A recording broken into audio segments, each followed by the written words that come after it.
the outside of the street, sat around a bonfire, eating marshmallows all night. We were young at the time, I know it, but you were so damn fine, couldn't get you on my mind. We were young at the time, I know it, but I wanted something more than you. Cause you wanna be free for the summer, free for the summer, free for the sun. You wanna be free for the summer, free for the summer, free for the summer.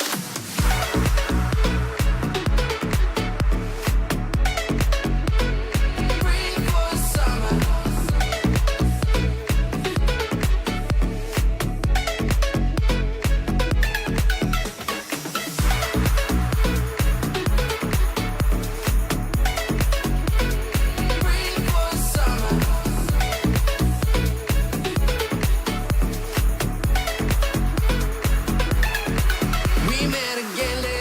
Summer at the beach in San Tropez. I was with my friends, you were by yourself. You came to hang out with me. When the summer reaches end, then I'm worth your attention. But I had enough playing this game with yours. We were young at the time, I know it, but you were so damn fine, couldn't get you on my mind. We were young at the time, I know it, but I wanted something more than you.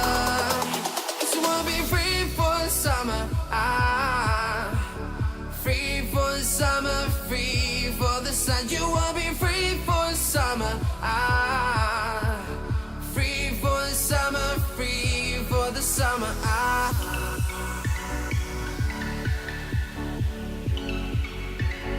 Free for the summer.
I'm really not quite sure how to start these intros anymore.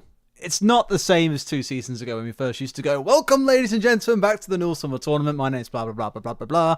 We're going to do it a bit more casual this time. If you guys remember us, then fair play. If not, hello, my name is Derry Desertu Holt, one of the casters here at the NUEL, joined by the Ghost of Trid, or better known in-game as Trid Was Taken. It's the Ghost of Tridmas Pass, actually. Ghost of Trid. Have you renamed yourself again? No, I haven't, but you may as well refer to me. It has a better ring than Ghost of Trid Pass, like Tridmas Pass. It has that whole like Christmas Carol vibe to it. That's more relevant to Christmas, though, right? Like it's not Christmas. Yeah, but you were still doing the Ghost of Christmas Past, which is associated with Christmas Carol. But, you know, I got to say, Des, these are much better than I remember when we used to script these out in a Google. I used to remember having a full Google Doc with like a full page of hello and welcome back to the National University Esports League Summer Tournament Week 3, blah, blah, blah, blah, blah, blah, blah. To be fair, the intros are kind of more majestic and grand, but you know what? We're not about that life. It's the summer tournament. It's nice and chilled out. And our first game of the evening is going to be UOB Sharknado versus the Invulnerables from Portsmouth. You didn't gather where UOB are from. They are from the University of Birmingham. Some known old names in there, shall we say. We've got Synergy, the boosted animal, who can't seem to do anything with his life except sit in Plat 2 and play support, up against some guys who I don't really know, to be fair, on the Invulnerables. Don't forget triggered by mastery emotes as well. Triggered by the glorious days of Aston versus Birmingham. How wonderful. Yeah, it always happens. But I think these guys are going to be ready to get into draft shortly. I'm going to be interested to see how much the NUEL has changed since I was last here viewing these games and casting over them. Hopefully the level of play has increased, but I see a couple of plats in here, so I don't think it has. No. Well, I mean, that's a whole new patch to come in full of Dustblade, and more Dustblade. So it's going to be really interesting to see if the teams choose to kind of stick with that kind of style of build of melt your face off with the Dustblade or go for something a bit different. You always seem to forget one part of what you meant to say. You said Dustblade, more Dustblade, but then you forgot Cho'Gath. Oh, baby! And I've just realised as well, these overlays are boosted and don't seem to... Hang on. That's how it works. You press the button and the thingies appear. We're all good. Awesome. These overlays aren't too bad, actually. Rayhai did a pretty good job. I'm somewhat impressed. Congratulations. However, it's not the NUEL National Championship. It is the Summer Tournament. But let's have a look at how these bans are going to come through. No surprises there. Straight away, going to be seeing that Cho'Gath gone away. We've all seen this guy nomming us down in solo queue, and no one wants to deal with that anymore. Elise Band's a little bit odd there as well. I'm not surprised to see it. She is obviously a very incredibly powerful jungler, but I'm not convinced that she's one of those top tier picks that you need to take off the board, especially when there's so many other options available. Trip, when was the last time you cast? When was the last time that you cast this? Out of curiosity. What, League of Legends? Yeah. Or Where the NUEL? hell is that sound coming from? League Oh, of it was the Legends ban. or I was because you said I haven't seen Elise in a long time. It went seriously, lame, and I was like, what? Who the fuck's?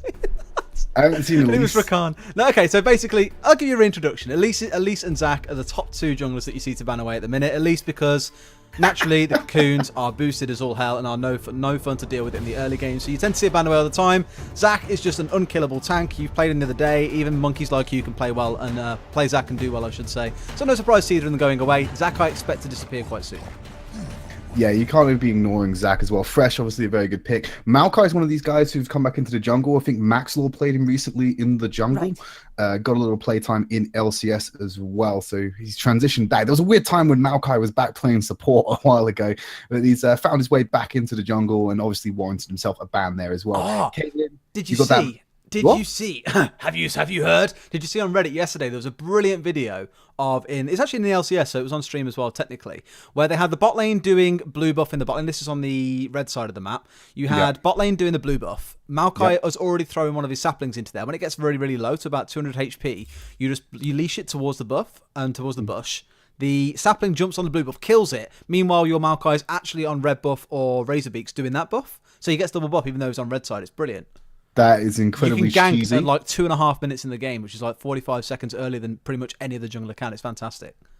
Yeah, that's incredible. But less about the Maokai, more about what's coming through into the pick. So Jin seems to be the first pick for UOB. Incredibly strong AD carry coming out there. But it looks like we're going to see the bot lane come out for their opponents as well. Tarek and Twitch being picked up as the bottom lane for Portsmouth. Yeah, so the Jin here is no big surprise at all. Lethality changes coming through means that he's back up there again as quite a top tier pick. He was already quite strong because of the changes to Warlord's Bloodlust, which of course gives you the move speed every single time you proc it. Stracks really, really well with his fourth shot on his passive. Now, otherwise, Twitch, hyper carry, what do you need to say? Tarek, lots and lots of armor. Relatively good into the lethality changes, which are still only flat pen, so it does work quite nicely in that regard too. We're also going to see one of my new favorite champions to watch as well, because I don't think anyone's quite figured him out. We're going to see a Kane coming onto the Rift as well on the side of UAB. Kipple looks like he's going to be taking that into the jungle as Daddy seems to be locking in that Bard. So we already know the bot lanes potentially here coming out for both sides. So Jin and Bard into Tarek Twitch in the laning phase. We're going to see what's going to be matched out here by Portsmouth. It's going to be that Nunu. No. That's super, super obnoxious Nunu. Now, just for those of you who aren't aware, of course, I'm sure you've seen it if you've watched any kind of LCS. We are into a 5-ban draft system now. I'm quite curious to see if any of these teams have not actually played in this system yet, and this is their first time coming across it, because it can have quite a number of surprises if teams aren't ready for it. Well, it seems that Portsmouth got the right idea here. I think they're going to attack the top lane, so they removed the Fiora. They might remove some counts as well, but it looks like UOB, they've gone for an Orianna ban, so targeting that mid lane, trying to free up some more options for Daddy. Another ban coming out here for CJ Shaw. So I wonder which one he's going to take off the board here. It's another top lane ban. It's clear they're trying to get a great start, but no, taking the Cassiopeia out of circulation as well. No, indeed. I mean, Twitch, again, like I say, is a hyper carry. You've got the Nunu protecting him. You've got the ultimate, the Cosmic Radiance coming out of the turrets, keeping going as well. These comps are looking pretty solid so far. I like what they're both picking up. It's just a kind of question of what do they always round it out with. Neither side has shown their solo laners so far. It's all about the jungle, all about the bot lane. Arguably, the Kane could be a flex into the middle top lane as well. This is the kind of the strengths, I suppose, in these new five-band draft systems is things like Gragas. So you can pick him in the first pick phase and then say, right, that can go into jungle or it can go into top lane. We have that level of flexibility available to us. Right. What I actually like, I realized what Eurobe have done here as well. They saw the Twitch, they saw the Taric, they saw the Nunu. So very much the only damage threat really there is the Twitch. So what they did was they targeted Shen in the top lane to stop that protection coming in. They targeted Orianna as well, another form of protection that can easily go into the mid lane and be self-sustained. Portsmouth are definitely channeling down this because they still pick up the Galio as another form of protection onto that Twitch, and is also incredibly strong in the lane as well. Malzahar seems to be an answer coming out from the side of Birmingham. They're going to round out their composition with this last pick as well. Oh, baby. Oh, you were on the Israeli and Soul hype train. Oh, baby. And if it's locked in by Daddy, we could see some potentially celestial roams coming out from Daddy. Oh, mate, this comp is very, very pick orientated, it seems, thus far. I'm concerned about how it will stack up against the comp coming out of Portsmouth thus far. I think theirs is very, very good at protecting this Twitch. The only issue is if this Twitch steps out of position by even a second, and even a Kale to protect him. Jesus Christ, guys, give it a rest. They are literally all about this hype train with the Twitch right now. You've got the Kale as well, who is very, very good when it gets going. Probably about 30-35 minutes into the game, once you hit that 3 or 4 item spike, you can just tear apart team fights. They do still have this double damage threat, as it might be, but a lot of it's being piled into the Twitch. They're relying on him to be the real carry in these team fights for them. Oh yeah, they're putting it all on Initiator's back here. If he gets picked off by a Kane knock-up into this damage, I mean, Jin as well, he's great at slowing people down with his ultimate and maybe allowing Bard to catch either the team or Twitch in one of those tempered fates, lock him up, buy time for a great initiation to come out from University of Birmingham. But for Portsmouth, like you said, Des, it is all on Initiator. If he cannot get to the late game in a strong position, then he's going to be in a very dire situation for the rest of Portsmouth. Yeah, absolutely will. But, like, you know, the big thing for me here is definitely going to be that mid lane. Let's see what they can do with the Aurelian Sol. You're up against a Galio. It's definitely not the most, easy lane to go into, but they might even send the Galio top lane and say, right, let's send Kale mid lane instead. Let's see how this works out for them instead. But for now, we'll have to wait and see, of course, as we get into game, because at the minute, they're not in LCS order. We have no idea when they're playing. Let's be frank. Oh, so it's not actually Initiator who's going to be doing it. They have switched around the positions, though. So what I would suggest is, I've seen a lot of Kale be run top. I imagine it's going to be Galio mid against the Aurelian Sol. Obviously, I mean, you feel free to correct me on this one. Galio's obviously going to be in melee range a lot of the time, so he's going to be able to get in Aurelian Sol's face and kind of deter the use of him using his W to obviously get the empowered damage and range on his stars. He also has safe clearance with his Q. I feel like Kale might be able to go in here and abuse the range on Malzahar a little bit more, because, yeah, you can silence Kale, but once she's already got her E stacked and repetitive use coming out for those range auto attacks, you can silence her, get some damage off, but you haven't really deterred her damage, right? No, I agree, pretty much so. With Galio, he did have some base nerfs to his Q damage about 2 patches ago, so he is a bit lighter on the wave clear side, should we say. And I do think with Aurelian Sol, especially once you start getting some AP behind you, it's very, very easy to clear waves with that W. Even early game, it's quite easy to go for the level 1 harass. I tried it earlier against LeBlanc and spectacularly failed, but it can be done, right? We'll go with that. We'll say that. First blood, level 1. Yeah, we had a race to see who would die first, and it was me. So, yeah. Short answer, kids, it doesn't matter what rank you are still boosted. Everyone's boosted until you're rank 1 challenger. Yeah. So unless you've got boosted to rank 1 challenger. Well, Faker's not even rank 1 challenger, is he? He's too busy. Yeah, well, Faker's boosted then, isn't he? You heard what I said. Alright, let's go on Twitter later on then. Cast a trigger calling out the entire pro scene except for 1 player in each region. Yeah. It's a pretty solid way to start. I think the headline quote from that is Faker's boosted. I'm pretty sure that won't go down too well. It probably won't. I imagine when Jaws hears about it. Oh, he'll be super salty. I'm really kind of keen to keep an eye on Kipple though in the jungle here on Kane. I've seen him a lot in the top lane. I've seen him in the jungle a few times. Seen him in mid once or twice as well. I've seen him probably in the jungle the most thus far, and it makes sense being able to run through the walls, pop up out of pretty much nowhere and get a gank down onto those in the lanes. My biggest concern with him is you rely on CC to be landed by your laners to really stick to someone. Yes, your Q is on a relatively low cooldown, and you can spam it out quite a lot. It's just a case of what do you really do to keep on top of them until you become Rast, and that's assuming you do become Rast. And looking at the comp here from the side of Portsmouth, they've got Galio, they've got the Nunu, they've got Taric. There's 3 big tanks there that must surely say as Rast, I want to ult onto those, I want to get all my health back and then continue wrecking face onto that Twitch. He's going to have to try and survive though, and I think if he gets in there and gets himself CC'd a bit too quickly, might just find himself going down before he can even use that ultimate in the first place. Yeah, absolutely. And I think honestly, they've got thing about Birmingham is they've got a two-pronged attack here. Because like I said, we know Aurelion Sol, if you watch it at the expert level, the kind of the best Aurelion Sol in the world right now is obviously Huhi. And you know, when CLG play Aurelion Sol, it is all about these roams from Huhi down to the bot side of the map, using that extra mobility he gains from his E, and just coming in with these strong, unstoppable ganks. I'm imagining there's going to be a lot of contention around this bot lane. It's going to be Kane coming in through these creative paths, using his shadow walk, and it's going to be Aurelion Sol traversing over the same terrain because he has that ability with his E, and there's going to be a lot of four-man presence in bot lane. Yes, Galio can ult, but if Galio's in the top lane, he is not going to be able to ult all that duration. He's going to have to teleport, and he's going to have to be caught out a couple of times with this coming down. I imagine, though, we will see Galio in the mid lane to counter that and Kale top, as I've already suggested with that matchup, so it won't be so bad. But in the early levels, he's going to have to do a little bit more traveling than Aurelion Sol will do if he's going to be caught off guard by these roams. Yeah, I'm super excited to see all the invades coming out of the NUEL as well. I mean, it got nerfed in the middle of a patch because it was so obnoxious. So did Singed. Yeah, I would love to see a Singed, and I don't think we'll see it. You know, there's no cousin in the NUEL anymore, RIP, so I don't think Did you actually play against or with a Singed in his current state before he got hotfixed? I did not. Right, so what the main reason was he had so much survivability in the late game, and the reason is Singed has always been a tanky champion, but the problem was his new passive. When he gets into range of a champion, he gets a movement speed buff, so basically a mini ghost that has a 10-second cooldown, but it applies on each champion he walks in this small proximity of, so he could almost slipstream through the entire team to get to the back line with this continuous movement speed buff. What they did with the nerfs was they took some of his base stats away, his base health, his increase in health, and they increased the cost of his ultimate at early levels. Because when it came to late game and his health scaling, he wasn't really punished early enough. And because he's one of these heroes where he comes late game, it's going to be an absolute monster with the movement speed. And oh my god, in lane as well, no one can get away from you. If you want to run someone down in the top lane, it's easy. You just walk straight at them, get the movement speed buff, and it immediately gives you that little edge to get in front of them to make sure your poison trail is dealing damage.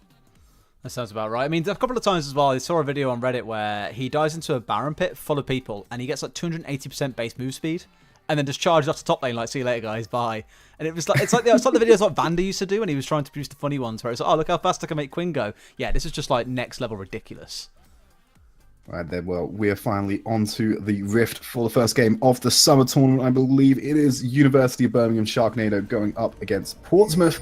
Some interesting picks. I know we're excited to see Kane and Aurelion Sol in this matchup, but a couple of question marks over putting it all on the Twitch. Killer Vanilla is going to have to really pull out all the stops this game if they're going to secure a Portsmouth victory.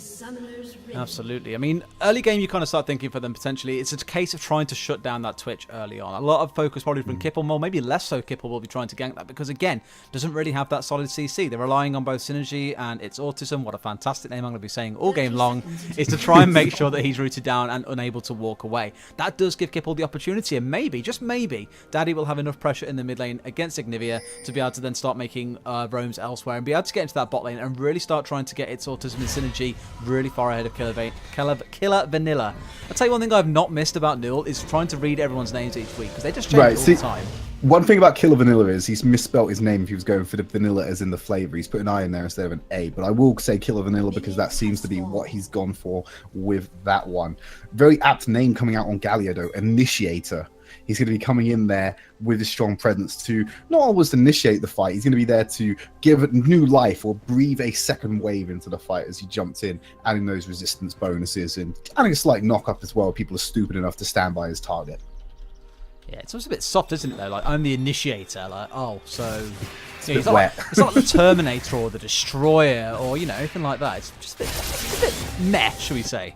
Yeah, I'm the initiator. I'm reliant on everyone else. I kick things off and you guys do the rest. I just walk away after that point. Yeah, walk away. But Daddy Q, I hope he really does come in with some beastly Qs on this one, getting multiple man stuns, really helping it out. Synergy taking a little bit of damage. He definitely can't be trading with the Twitch level 1. He just needs to pop that poison and get himself some easy damage. But you can see he's getting in the face, trying to abuse the melee difference. But obviously, he's got the range advantage over a melee champion like Tarek. But Should make the laning phase a little bit easier for them, but it still has its own difficulties. It does, yeah. And often what you sometimes see AD carries picking against like a Twitch is you'll go for the Doran Shield early on because the regen that you get from that completely offsets the early damage coming through from it. You just regen back up the damage that he does when he's got one proc on you. So why we're not seeing that here is more the case for me of it's always this saying, you know what? I want this aggressive lane. I want to start laying down the damage. We feel we can beat these guys quite consistently on our own in this bot lane. We're not worried about the Twitch poison.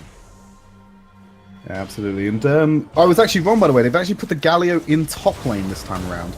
Nice stun coming up from Synergy there. Nothing to follow up. Here comes CJ Jaw trying to get some return damage. Synergy really appears to be the target for this lane. They really think he can do some damage to him as a third to going for the Jhin.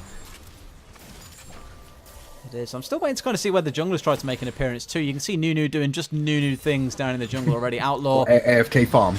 Yeah, AFK farm in the enemy's jungle. That's kind of the name of the game when you're playing on a Nunu here. And that's exactly what he's looking to do. Just needs to be careful he doesn't get himself spotted out by Synergy in this bot lane. I mean, speaking on top lane again, you mentioned it for a quick second there.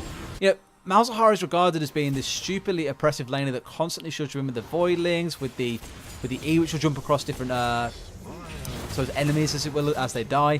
In this case, it's a bit harder to do it against Galio because he has that base shield. He does have some wave clear still, as you said, and he can at least be able to prop that shield off nice and easy, making it a lot easier for Nunu to walk in, drop a snowball to the face, and bring him to his knees in terms of how fast he's moving, and just drop him down quite easily. Yeah, well, surprisingly enough, Galio's actually got the CS lead in this lane early on. You wouldn't have expected that, but as the mana pool starts to wear a little bit thin, I can imagine that turns into the favor of QQ Bits. But looking at this, Crane's managed to take away the Raptors of Nunu, so getting a little bit of a counter jungle in of himself. You know, got a free CS lead in the jungle, but I can't imagine it's going to be the same, remain the same for very long, because you will get that Nunu obviously out-sustaining him in that jungle, be able to stay on the field longer and really maximize the jungle power thing. But he's already going for the dragon at level, I believe he's only level 4 at the moment, but an engage coming in the bot lane. Stun does miss. Dancing Grenade does get a couple of hits, but no one really left limping away. Synergy does place a ward, but it hasn't actually spotted out Nunu, but did spot the Kale coming down to assist him with that dragon. Ocean Drake looking like it's going to go over to Portsmouth very early on here. It was always going to go one of two ways in that mid lane, I think. It was always going to be Agnivia shoving Daddy Q out. I mean, Daddy Q did burn a lot of mana earlier on, forcing him to go back, and that's why they've now had that pressure to be able to take the Baron Dragon pretty safely early on. Otherwise, it was going to be, I think, Daddy Q shoving the Kale out of lane and just presenting that. But here we go, Outlaw with the gank.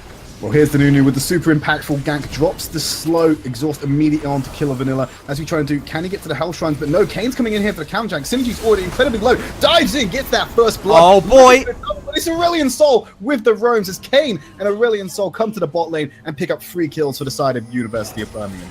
This was what I was waiting to see when we were talking about this in Champions Select. Would Daddy Q start making an appearance in bot lane? And he could not have timed that one better. 4 of them arriving seemingly out of nowhere in what was initially an initiation from the other side. And, well, they clean it up perfectly well. And they'll be very, very happy with how that's going. And everything's frozen. Stop freezing, please. Okay, we're good.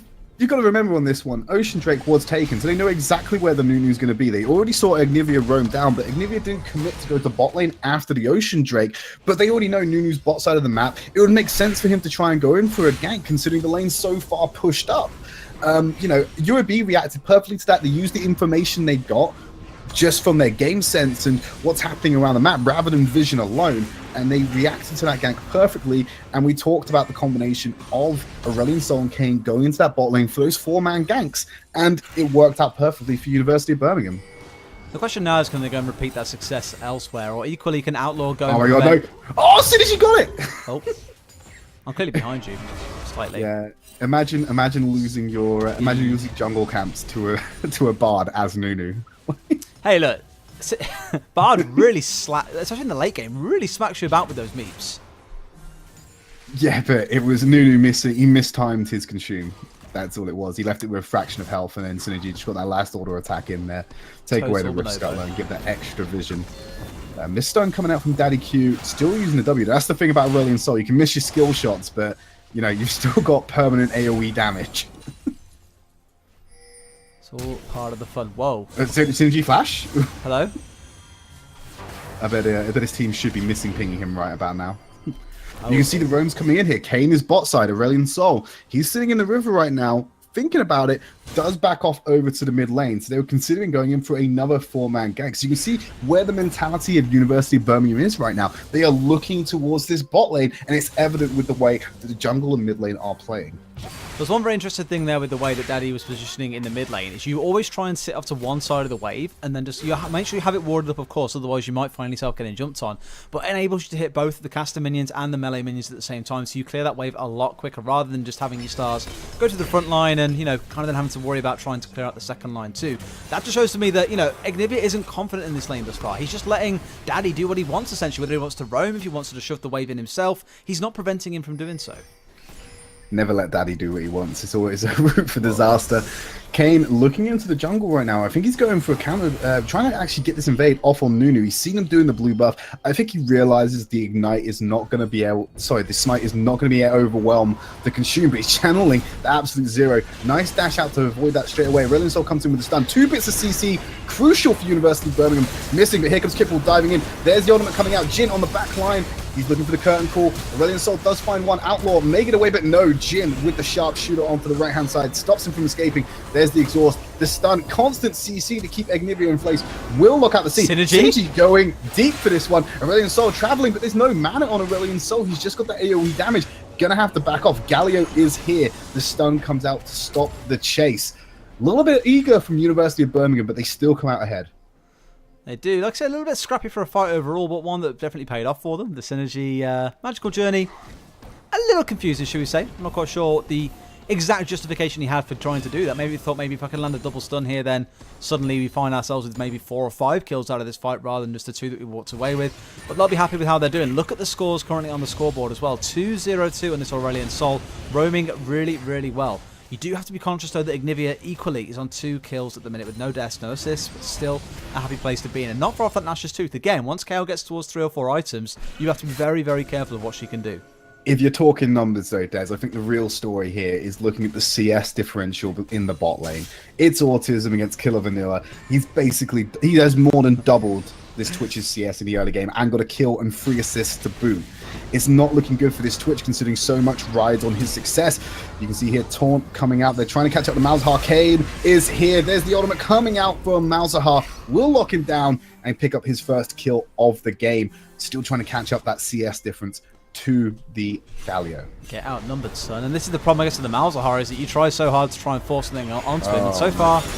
Ooh. Okay, nice bit of damage. Tempest Fate comes in, locks up perfectly for Aurelion Sol to change the stun, but the ultimate managed to come out onto Ignivia, keep him alive, still trying to run away. Couple more ticks should do it, but the stun will finish off. Aurelion Sol, ladies and gentlemen, with those Nikes, with those Air Jordans, gonna make sure he gets in place to make sure the maximum amount of damage comes out. It's also the case of just having the mastery that, of course, lets you just move even faster once you've managed to catch on to oh yeah, the burst and run. What the Christ name is it called? Oh, I haven't seen it in so long. It's I like to refer to it as the hit and run keystone. That's what it is. You hit and run, or it's the hit and keep chasing one. Yeah, potentially. But no, you can run towards them. You're still running. There's 2 ways you can go with this, basically. I suppose, yeah. I suppose. Yeah. Never said it was. I mean, it's not what's usually known, but it's definitely still accurate. Very much so. Well, second now, Ocean Drake potentially on the cards for Portsmouth now, already finding themselves 3,000 gold behind. The opportunity is there, it feels, then to maybe try and hold on and get this Twitch to a stage where it becomes a monster. But right now, the Nunu at 0-3, not really having the game they expected. Not the most impactful of picks, but we know that the Nunu is there to just try and keep up with jungle CS and just facilitate this Twitch. He's there to give the blood boils, he's there to slow the targets, he's used the absolute zero to help him kite back. He's not the one who's supposed to be there being the main impact of the game. He is a facilitator, as is most of Portsmouth's team composition, which I'm going to go back to. Is very worrying that Killer Vanilla is not in the best of states. Well, Drake almost may have started. Synergy potentially caught out. He still managed to get out. Managed to get his flashback after we wasted it. But look at this. There's the snowball keeping him in place.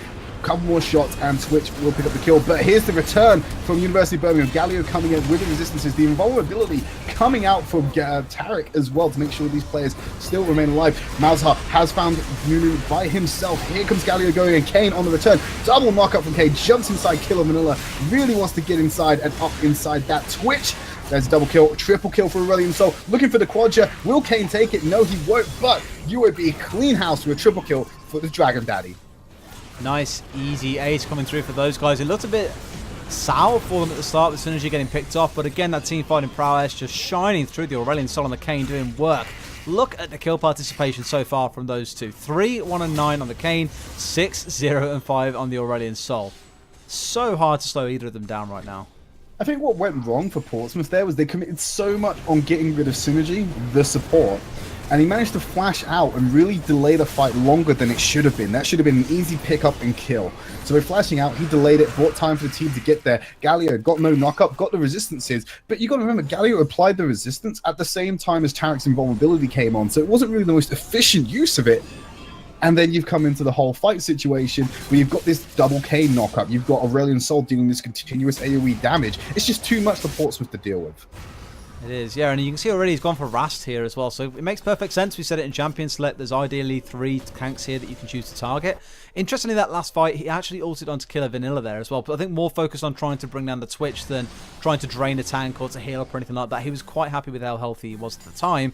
And I said that CC that comes through from his W once you're going towards Rast, just really useful for locking down these carries and making sure that you can survive in that back line. Yeah, Rast is definitely the one you're going for. You're going for the Darkin. You're not bothering with the Assassin. They really need to fix out the balancing a little bit. I know Riot have addressed it and said they're going to work on it and try and level it out, but Rast with the CC, the percentage HP damage, just it's not an option. You really need to go for Rast rather than the Assassin form. Yeah, you don't really see it all in solo queue. I mean, maybe in pro play we'll see more specific uses for it that we haven't really seen yet, but Rast has seen the overwhelmingly popular one so far, and again, you can understand why. There's another engage coming through from Daddy up here. He's come flying in on that cosmic line that he loves so much. Well, there's a Tempered Fate as well to lock him up there, offering the magical journey to get around the backside of this turret, but the entire team is here. Malzahar's just split between the bot. But as the fight goes on, nice stun coming out. Synergy going low. Will go down again. There's the absolute zero to bait in the team. Ultimate comes out from Aurelion Sol. Doesn't clean up like it wanted to. He's still frontlining, and they are too scared to go anywhere near him because the HP is so low. Does find Twitch. Looking for one more. Gets the flash in. Will he find Traction? He does double kill. Looking for more. This Aurelion Sol is putting the team on his back right now and picking up these low HP targets. So don't forget about Q-Cubit down here in the bot lane as well. He's the one pushing away on this bot lane tower potentially. But what another clip. For a second you look at Aurelion Sol and think he's pushing a bit too hard there, but look how fed he is. He's 9, 0, and 5. He's got that GLP. He's got all the tools he needs to walk through this team, and they're doing it in style right now. But you have to think, where's the Nunu here? 0 and 4 at the minute. Hasn't really done anything in this game thus far, and you know Twitch just doesn't have the capability to really pop off the way he needs to. He's still only sat on that one item for now, and no boots to show either. Yeah, it's not a very good situation for the Twitch, and I think that's ultimately going to be Portsmouth's downfall. Like I said, there's so much on him, and if he can't perform or he's not given the tools to perform necessarily, it's very dire. And you got a 905 Aurelion Sol, 15 minutes in, 10 stacks on his Dark Seal. I would definitely consider at this point going Magi. You're that far ahead, you're having that much impact on the game. There's nothing wrong with going a little bit ballsy and getting that Magi's pick up. Often the reason why players will never evolve the Dark Seal into a Magi is that you know that as soon as it does, it puts a great big bullseye on your forehead saying, come and kill me please, I've got a stacking item. It's the same reason why you don't often see things like a Nasus in a game. Sometimes you'll see a Veigar, although it's more rare nowadays I think as well, again because the capability to shut them down is just, it's such a risk for teams to play with. I mean maybe there's an ideal kind of, you know, bait and switch strategy there where you do start drawing them towards the top lane or towards the mid and you capitalise elsewhere. But it's just a bit of a risk. Admittedly, in this game, is it a risk? Not really. You've got an Aurelion Sol who's ridiculously there's always risk. There's a lesson of risk. But my kind of counter argument to that is he's 905. He hasn't died yet. He's the main damage threat of the team right now, and he's also got that shutdown bounty on top of his head. So I think he's already got a target on his head there. I think the Magi isn't going to change it that much. It just makes it more of an urgent focus, I suppose you could say in that sense. But even then, yeah, like you say, it's do you really want to focus him? He's happy for you to get close. Yeah, absolutely. If you look at this, it's Nunu just running away, planning the great escape, charging the absolute zero. I think he already knows he's dead here. He's just completely surrounded by UOBs. They have complete control over the enemy jungle. There's nothing that Portsmouth could have done there because they know for a fact they cannot fight at the moment. But nice Tempered Fate locks up too. It's going to be the start of the fight. Switch on the back line. There is the invulnerability coming out just in time to keep that KO alive. The damage as Kane exits KO does not take place. But you can see Malzahar does get in with the Malefic Vision from the side. There is Dragon Daddy taking out another kill as Curtain Call will fall. Galio trying to shield for kill of Vanilla. There's the Ghost being popped by Aurelion Sol. He's going deep. I don't think he wants to let any kill get away as he sits on 11, 0, and 6. But the mid lane inhibitor tower, that for certain is going to fall, and the inhibitor will follow.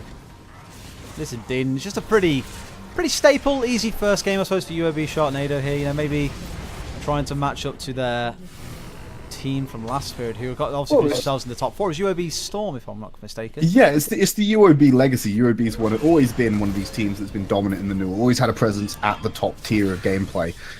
So to see Sharknado, which I'm assuming is going to be their premier team this year, putting out a strong performance in Game 1, it bodes well for this season of the NUEL.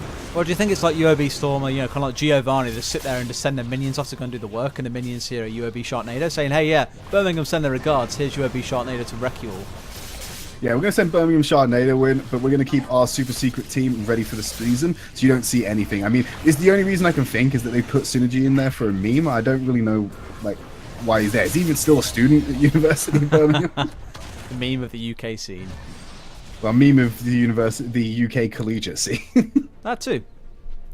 But let's have a quick look at these items as well. 20 minutes in, look at the Galio's items. Hasn't even finished a single one yet. Went towards that Merc Treads, quite understandably as the first item, but still really struggling to make anything else work out for him thus far. Oh yeah, absolutely. I mean, really dire situation. I mean, surely he's got the gold right now. Yeah, he's sitting on 1,300 gold. He can probably go back and complete that item that he's looking to build towards. But a nice bit of counter jungling coming out from Daddy. Gets himself a blue buff for free. Nunu surprisingly has lost control of his jungle. You don't really hear that often, but when things go this badly for your team and you've got no support, well, it's not really safe for you to be the free-loving Yeti that roams around his jungle and AFK farms. It's one of those games that you kind of don't want to cast but have to. Yeah, because you know the outcome. It's at this point the game is over. There's no way that they come back. Nunu flashes into the Tempered Fate. He's dead anyway. He's the absolute zero. Probably doesn't have the damage to do anything, even if he was fully charged it at this point. But there's Curtain Call coming in, slow down the retreat, allow the team to catch up. There's the stun coming down, chained it with the knock-up. Kane going in. They've got onto this Twitch. There's no support for him now. He's a dead man. Double kill coming out for Kane, looking for the triple.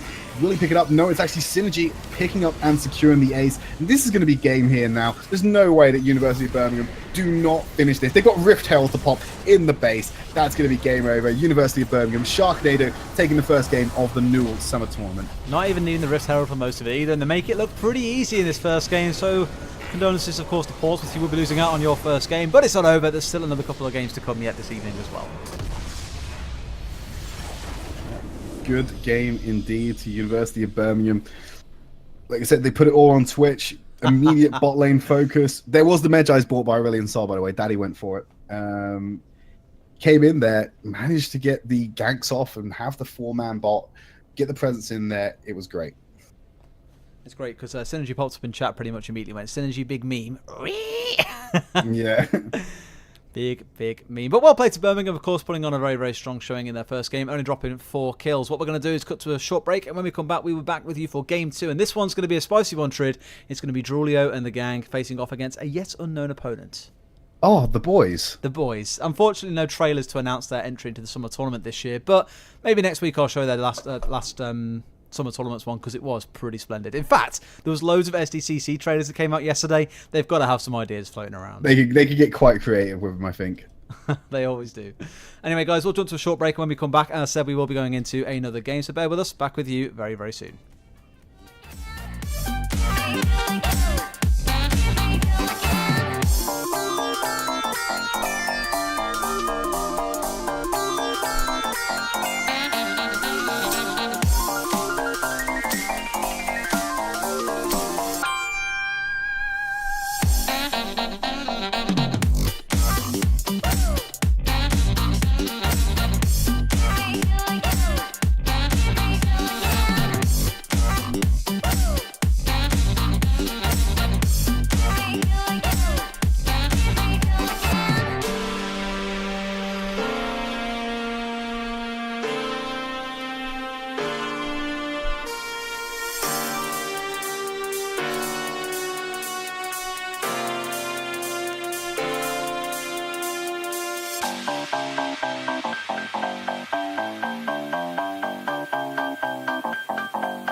is developing a self-aware killer robot that's fueled by social media.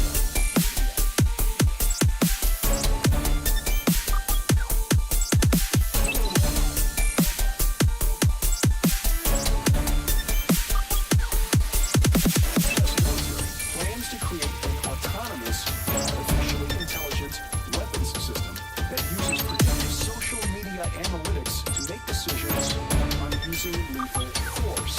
Understanding what it means. Analyzing Facebook, Twitter, Instagram, other social media blog posts, websites to determine what could possibly go wrong.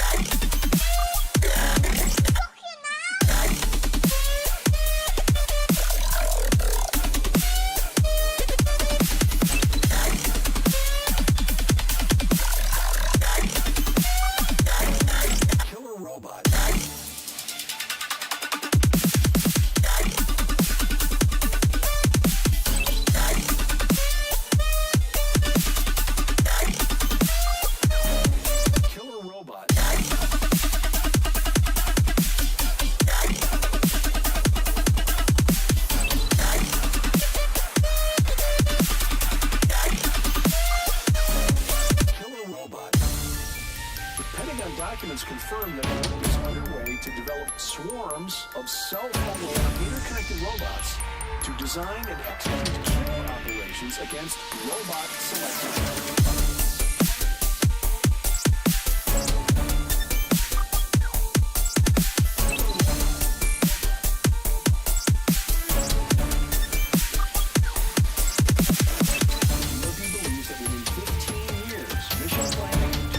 And deployment of lethal force delegated to entirely autonomous weapon systems, in the air, on land, and at sea. And their threat assessments will be based on what we post to our blogs, websites, and social media accounts. What could possibly go wrong?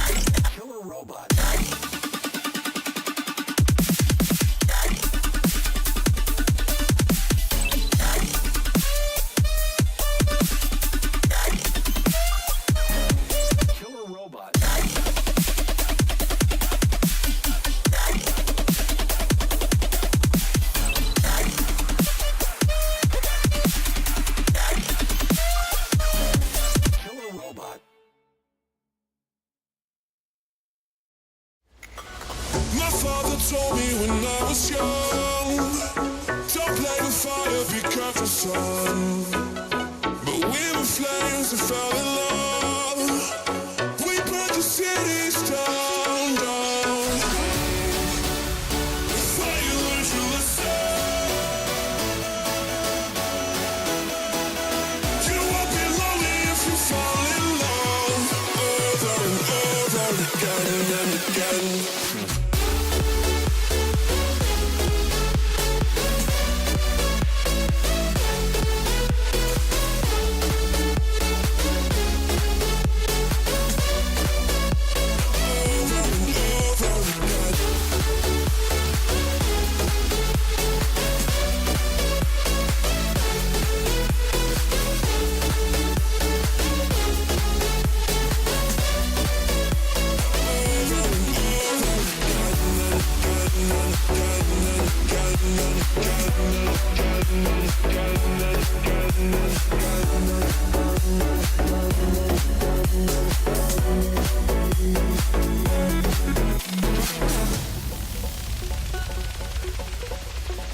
My mother told me when I was young, we soon inspire a sorry son. You won't be lonely if you fall in love. Over and over again and again. I'm living my life according to the law of attraction. It's like chain reaction. I never wanna die. I'm living that life with no direction. I thought you learned your lesson.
Taking every part, there's no escape. Cause I can't deny all of these feelings buried deep inside. I'm out of reasons and I don't know why I ever even tried to put up a fight.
I can feel you flowing through my veins,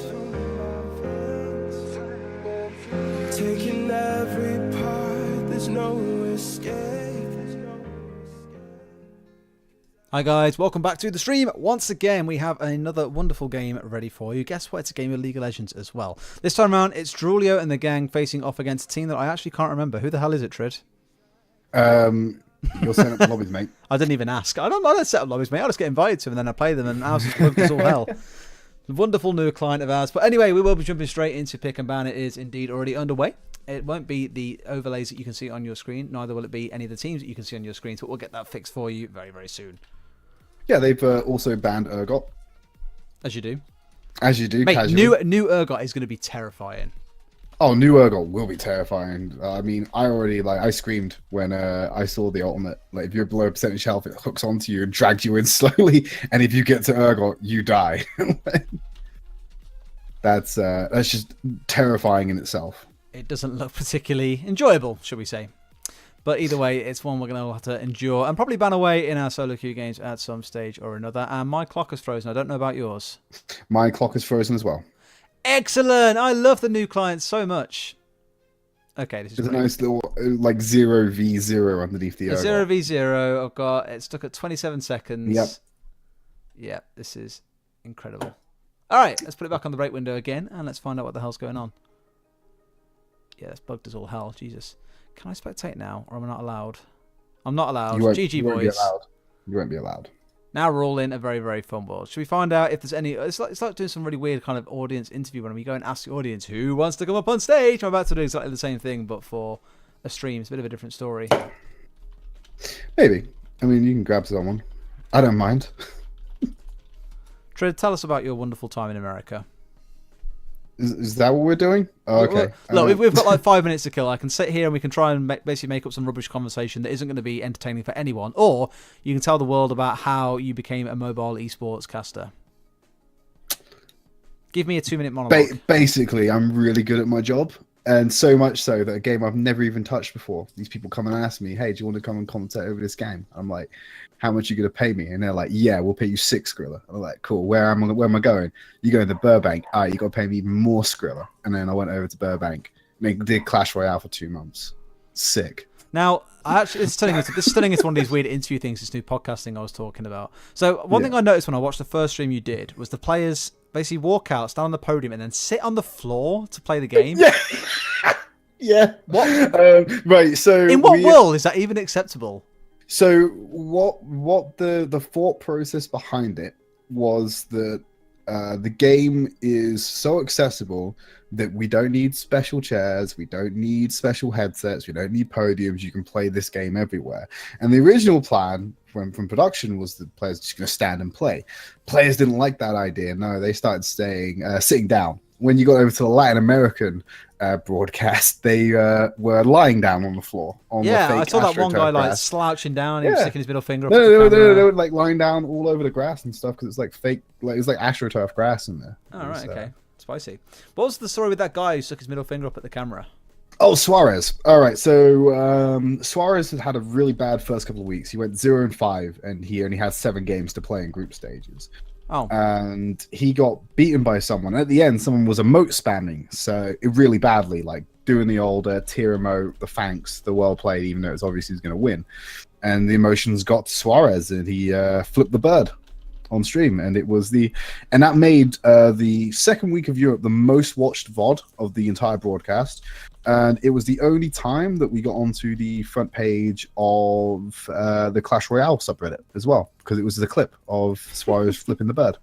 excellent. I remember seeing the pictures of you because you had a fancy photographer over there or something, right? Who did some like proper intro. I remember watching the whole trailer thing, but the whole you stood under the spotlight with a crown on your head. Oh, and a the hammer in slow your motion hands. stuff. Yeah, those some guys called Level 99 Studios.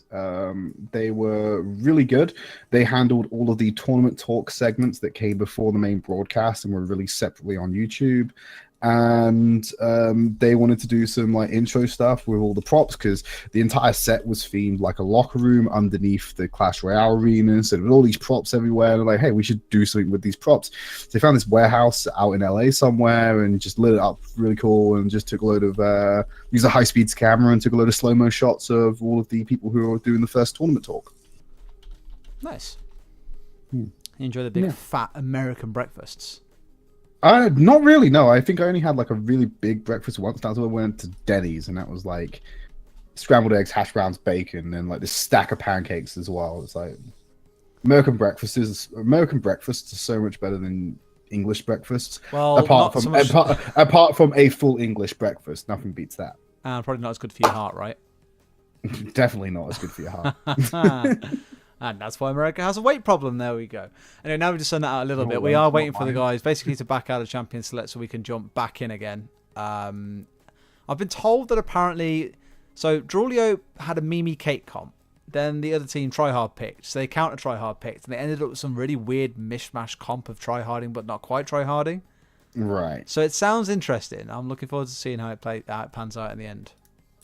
So how are we doing this whole getting back into game, Des? Are we quitting the spectating and then jumping in? I'm waiting for them to basically sort this out, and then we can redraft, and we get to watch what they draft and see the meme unfold. But right now, we can't do we're either doing of the those draft. things. We're not just jumping straight into game. We are doing draft again.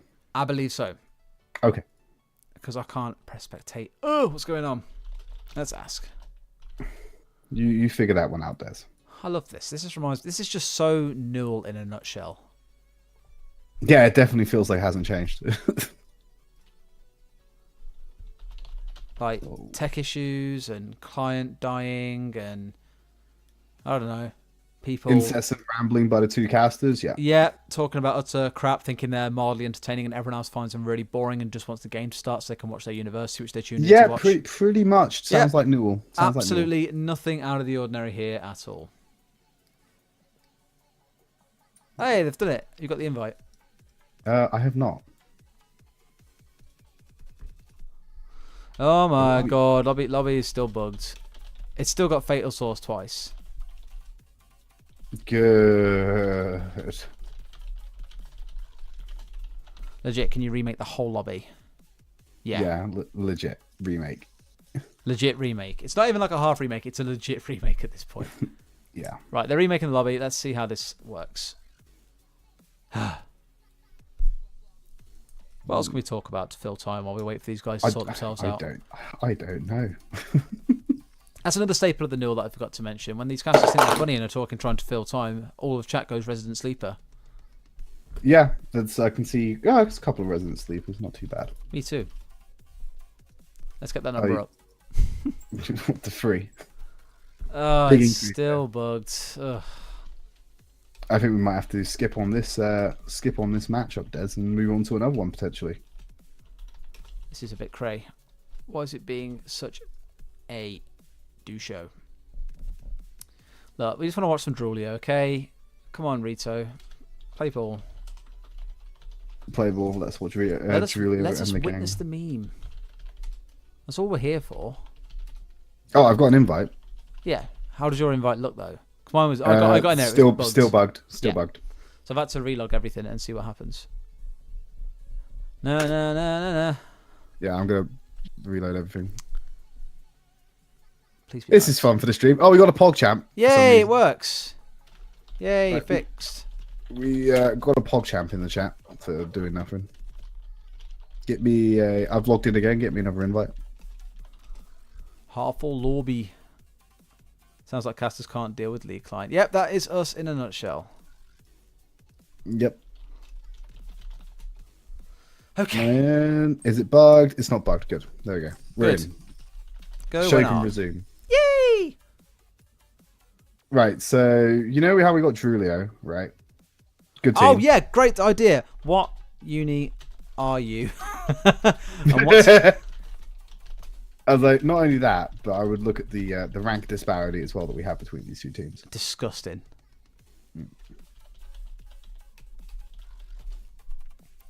I know who Drulio are. I know you're from Bath. Someone corrected me and said Drulio. Drulio are from Uni of Bath, not Bath Uni. There's a difference. And I'm like, okay. Is there a difference? No. People are just very precious about which side of the fucking name of the university you stick the uni on. Did you just drop an F-bomb? No, mate. What are you talking about? You did. So, I honestly thought it was going to be me. precious. I only thought it was going to be Honestly, me. this is the first time I've cast from my bedroom in about 5 months now. Yeah, same. That's how long it's been. It's so strange. I'm not used to it. You're not used to like having production breathing down your neck. Yeah, just like breathing over every word you say. Like, can't say that. Oh, there's Sheffield Hallam. Yeah, I know that. But I'm also kind of concerned. Yeah, very nice meme there. Hallam of Sheffield, mixing it around. Yep. It's also what team are they, though? Absolutely Hallam. I see. Oh right, okay, that's nice. Do you Done. understand that reference, Des? Ah? Do you understand that reference? Which one? The absolutely Hallam. No. I'll show you the reference later. Okay. Is it not safe for stream? Yeah, probably not. Excellent. Well, now we can actually talk about Pick a Man properly, because now that we also have team names, we do have a lobby that works. We can actually see what the bloody hell is going on. Right. Well, let's see Come what on, band comes Spot. out. Soroka, Nice. troll band, Des, or legit? I think it's legit because they already know what picks they're going to take for a start. I thought they were going to try and spell something. Maybe they are. They might do. Spot. Let's see what they do. Maybe they've got a spare letter though. If they ban Poppy. I think they're thinking about it. We know we've got a Mordekaiser on side, like Tarek, ST. They're going to put something really stupid here and we'll be like, oh. Right, so What about the other Mordekaiser. side as well? We've got to watch what the other guys are doing as well. They got M. Yeah, that's the thing. They got Mordekaiser so far. It's like playing Hangman, but with pick and ban. Yeah, Evelyn. E, So ME, E. right? NASA's. So no, they're not spelling. They can't be spelling anything. STN. Is it absolutely Hallam? Oh, okay, smart. That's better. Meth. They always do this. They're doing mem. Memes. Oh, right. They might be doing memes, but I don't know what Julio are doing. But here comes the Urgot pick anyway. What are they We like? knew that was coming. STN. STN, yeah. I don't know. Something still feels wrong. Oh, it was Darius? What? Is that correct? So they picked. He's a monster in this patch as well. Yeah, well, Cho'Gath And seeing Cho. the monsters. The pair of them are an absolute nightmare. Yeah. Are they legitimately called absolutely useless, or are they called absolutely Hallam? I can't tell I'm being trolled by someone in chat. They might be being trolled by someone in chat. All right, so they didn't pick Cho'Gath. They got Jax and Zach. I don't want to be trolled by someone in chat. I want to believe that the name is genuinely absolutely useless. Okay, Corky in the mid lane coming out here. No, they for are Jewel. actually called absolutely useless. Wow. Okay, good. Oh, brilliant. Okay, I'm sorry for doubting you, NHZJH. You are correct. Get a real name. Got it. We're good. Oh, and Wild Thingy, he also said, so fair enough. Spot on, boys. Let's actually talk about the picks that are coming through right now anyway. I don't know if this is meant to be... I'm half expecting Drulio to do what they tried to do many, many years ago and got ripped on for it. It was going for the 5 TP comp. I think we might have casted that game together, actually. We did. It was the 5 TP comp. The only successful thing they managed to do was get the Baron without anyone knowing because they TP'd to the ward. Yeah, bang on 20 minutes as well, because I literally remember everyone was like, bam, save your TPs, get on Baron, take Baron, and that was it. To be fair, it was That was the only thing they game. did successfully. Other than that, they just messed everything else up. It was a tough game otherwise, okay? STNU is what they've got. Yeah, on their bands. definitely memes on the other side. Yeah, memes on the side of Sheffield Hallam. Trying to upstage the memers themselves. I did actually say to Spod, have you Oh guys my got any more God. trailers coming? They've done it. They actually outsmarted us, Des. What have they done? Because you got to remember, their bands show up right to left. Funts. No. What's Camille? Oh.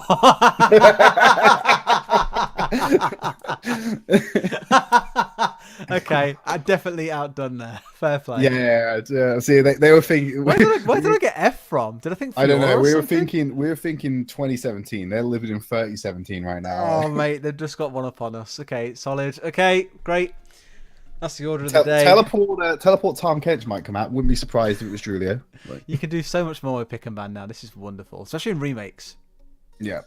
Okay, should we actually take a look now at what's going on in terms of pick and ban, because we've just talked about utter rubbish for the last 5 minutes.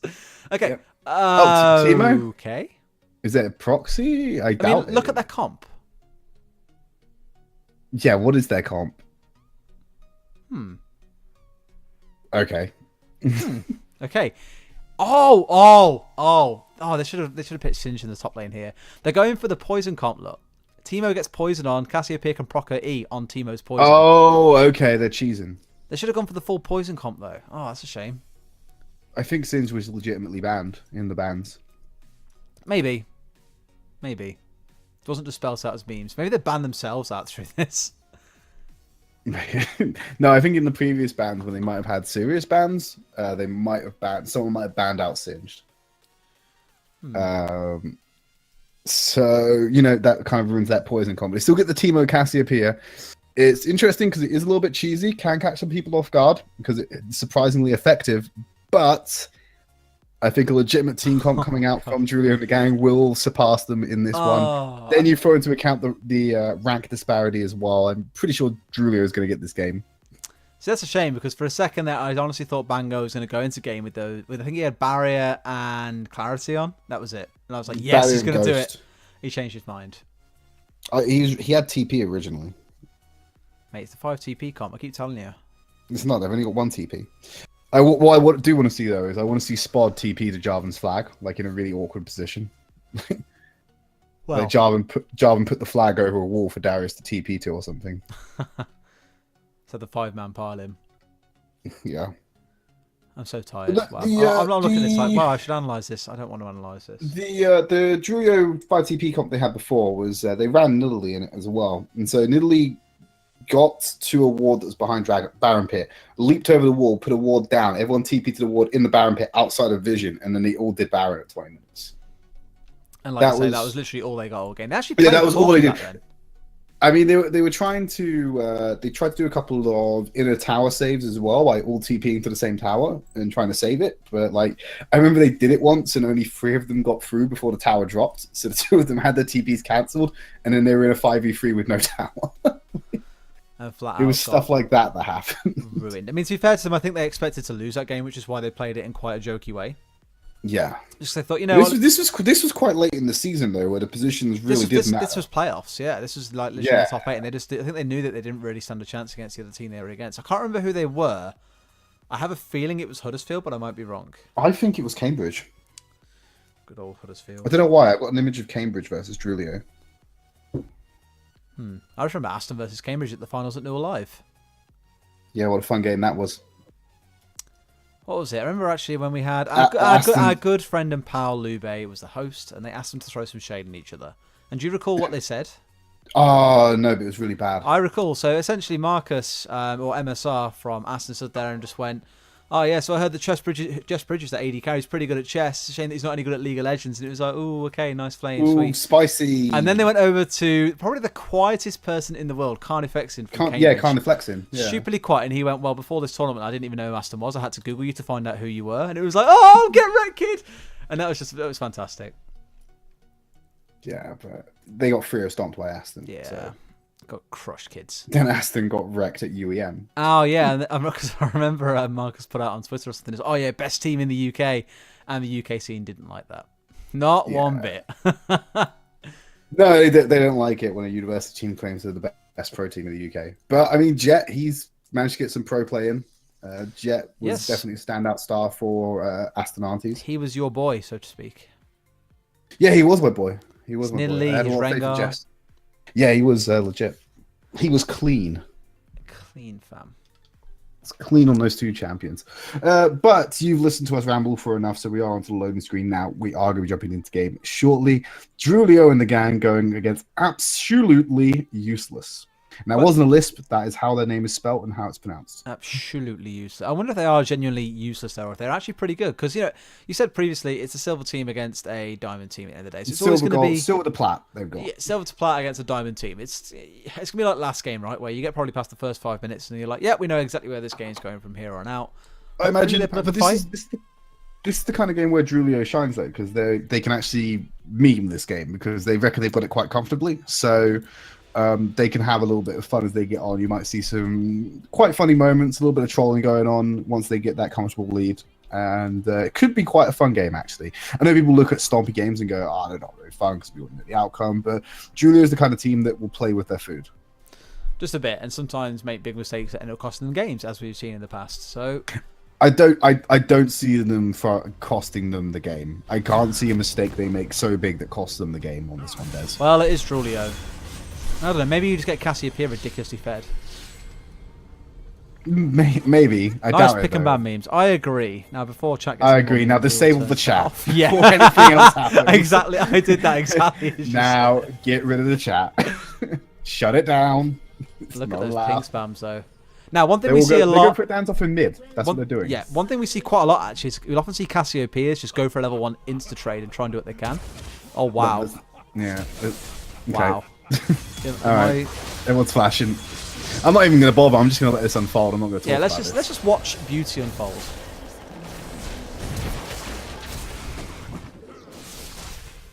Rules nearly. Oh! He goes down for first blood though. Okay, that's a thing. What? Okay, this game's going to be a fiesta. It's confirmed. I've got some kind of fiesta music still playing in the background actually. I mean, have you got the circus theme? I know we used to have the circus theme, didn't we? I know we played it for something. ESL have it. ESL No, I use it very swear, well. I swear we used the circus theme on a NUEL broadcast. I might have once upon a time. I can't say I remember. I think we did. I think Oh it my was a clown god! fiesta. So yeah, someone in all chat actually said Timo First Blood £10 bet, and well, what just happened? Newell will quite kindly take that £10 off you, Penguins. Get in touch with me after this game to wire the funds directly to my account, and I assure you I will pass them on to the Newell. Yeah, pass them on to the NUEL, definitely. That'll fund a round of drinks for us in London. Will it? London. It will buy a drink in London. Yeah, a drink. Do you know how much it is for a vodka tonic and 2 standard tap beers in London? No, how Cost me much? £27 in Shoreditch. Yeah, unreal. But less about drink prices, more about Spod in his top lane with his Mastery 7 emote. Well, Spod. I just wonder where he's got that name from. I don't know. But Drulio, he's a bit of a dribbler. It's where he gets the drill from. And he's a mid lane and gave up first blood to a Teemo support. Yes. Who burnt Flash before he even fired And Metal Ignite. Attack. No, Ah. you didn't Ignite. No, he kept I thought he Ignite. burnt See, he's a smart man. Smart man. He's helping Zac out with his jungle at the moment, though. He's popped up the Gromp. So Jarvan's getting a little bit low in this jungle. He does have Smite available to sustain himself. He should be fine here. No problem there. There we go. Playing it safe. I mean, Cassiopeia actually has a CS lead on Caitlyn. That's quite interesting. game, please. Super speed, please. So one thing that actually is... I can be serious for about 10 seconds here. Jarvan, you Yeah. often don't see him pick very much in high-level play because of how low he goes in those first clears. It just means that champions like Kha'Zix and like Lee Sin, it's so easy for them to invade and just start jumping on you that it's just not even worth the risk of playing him, even though he's very, very good in the top lane. And is often where we do see him more these days. I'm kind of curious to know how the hell Teemo's level 1 whilst Cassiopeia's level 3. Because he left lane. He left lane to go and help. His gank in mid lane from Jarvan, though, does get the flag and drag. Corki getting some damage out, does force the flash out from Wild Thingy. He does have Ghost available to get away still. To answer your question, Des, Teemu went up to Gromp to help Zac do that. So he spent a little bit of time out of lane. Here's the exhaust coming down. Bango going very low. Might go down here. Bango's actually going to go down. Throws him onto the trap. Easy pickup for Bio Chipmunk to take out HTL. So do trade kills, support in the bot lane. rubbish. He keeps putting me back in time, so I'm not at the same time as you. I'm just like, please. Oh, there we go. Pass it popped for Asmodine. He's going to pick up an easy kill onto Mar in the top lane. Did catch him off guard by going to catch him at that red buff as he tried to clear it out. Only 5 camps, incredibly low. Still on his first clear, punished greatly by Asmodine. Here we go, top lane gang. Nice pull in. Flag drag comes in from Asmodine before he can even get away. That's another kill coming out for the jungler, Jarvan 4. Well, surely here you start thinking all hopes ride on the Teemo 2-1-0 in the bot lane. Got himself that Fiendish Codex already. That's an item up on the Caitlyn. Yeah, Sure, but the I know Cassiopeia, I'll put my bets on. though, Cassiopeia is the true carrier of this team. Got that tier already, going to start stacking it up. Tier and Ring will be playing for the late game on this one. Don't know if that's the best option, but here goes Drools going aggressive. Does miss the Phosphorus Bomb. Does go in with the Valkyrie. Chips away at that shield. You can see Bio Chipmunk and Bango were setting up an ambush. Didn't go for it. No one took the bait, so they will recall. And a teleport coming top lane for Spod. Yeah, nice casual return to top lane. That should be quite an aggressive, scrappy top lane, as we're going to see right now. Yep. Or not. Nah. Still, give him a little while. Give Spot a while to come online, and once he starts getting some boots in, once he gets level 6, that Darius is going to be horrific to deal with. Yeah, Bango being forced out by the Miasma doesn't want to take a chance of being caught out by that potent combination of Teemo and Cassiopeia. Drools going for the auto attacks, does have the Gatling gun on full blast. Will not pick up the kill onto Wild Thingy, who will have to back finally, giving that CS lead over the Drools before the first backs, respectively. Yeah, the comp's coming out pretty spicy so far. I mean, they're going aggressive in bot lane here. Blind. There we go. But Asmodine comes on the side of HTL. Fatal Source looking for the kill. Does flash under the tower to trade the kills. Will pick up one for himself as he 1v1s Bio Chipmunk in the top lane. Spot. He's got those full stacks of bleed. I think Zohive knows he's dead. There's the flash. There's the Q. I think he's going to let the bleed go rather than just... Oh, he's not level 6 yet. He can't get the ult out. No. Not yet. Nearly. Nearly. Just Nearly. not quite. Very close. But the bleed will force him out lane very comfortably. And no TP for him to get back in either, and the Darius lane is forever a thing. That's what Yeah, he's going to get some damage on this tower, probably clear the wave behind it, then shoot off back. He doesn't need to stick around. Although he is level 6 now, so he might just go for the quick kill when Jax comes back to lane, and then go back. I remember when actually Hench said in the captain's meeting, he said something to the effect of, you will be matched against someone who has an equal win-loss record to you, except for maybe in the first few games where it might be a little bit disparate, so we say. This game feels like that. It feels very much so like, Yeah, Drulio. it feels like it. Full diamond. I'm looking for Spod here to put on his big boy pants and just fight Zohibe, despite being the HP and item advantage down. You can do it. Yeah, I reckon he can. Using the control ward there to try and clear out some vision, but they are being deterred off. It actually looks like the victory will go over to absolutely useless, so they do clear out the control ward, but Fatal Source going aggressive, but HTL seems to be the target. Gonna spin him onto one of those traps. They're doing it yet again, rooted down, but Fatal Source will get exhausted. Looking for Bango, does find Bango as well. So Cassiopeia, despite necessarily not being the most conventional picks, is trading quite well in this bot lane against it. But here we go, Mar is here, Asmodine coming up behind, there for the counter gang, does jump on the Chipmunk, force him out. They can burst down Caitlyn before Jarvan gets there. This could go very bad. Whoa! Instant deletion from Asmodine as he picks up a double kill with the Terraform. Chunked is a word that comes to mind there. But as you were saying a second ago, it can't see a Absolutely bit. savaged is the word I was going to go with. Brutalized, brutal, savage, wrecked. How you want to go about it? But I think with the Cassiopeia in the bot lane, it's the same reason why you see things like Annie down there in some silly, cheesy lanes. It's because early game, like marksmen just don't have a lot of damage with their auto attacks, and their abilities aren't particularly strong either. So you rely a lot on being able to get those items for you to really kind of come online. With someone like Cassiopeia, you don't need items. You just get that poison down and mash E. That Twin Fang will do so much damage. Jules is just sidestepping around the ball. Hasn't actually landed one of those rockets yet. Ghost has been popped by Wild Thingy defensively, but Jules is just going to walk away and not continue this assault. You will surprise us. No, maybe Shockwave coming out of Wild Thingy there. You saw that he used the Valkyrie, and yes, it does mean the HTL. Again, put the trap down, spin him on the trap. There's the combo you like. Instantly deleted Teemo. That is scary and not fun. It's not fun for Teemo. He keeps walking into it, to be fair. Yeah, well, face checking a bush. Who'd have thought trying to do that was a good idea in 2017? I mean, the game's been out for a very long time now. There's face checking bushes has always been a bad idea. But maybe he decided, you know what, this is the year. This is the year when face checking bushes won't kill me. I'll be able to do it, and I'll be able to be a free, alive Teemo. No. Suddenly his hopes and dreams definitely are crushed. not. Definitely not. But Bango and Chipmunk, they now get a little bit of free time here. Cassiopeia seems like a good target. There's the ult coming out.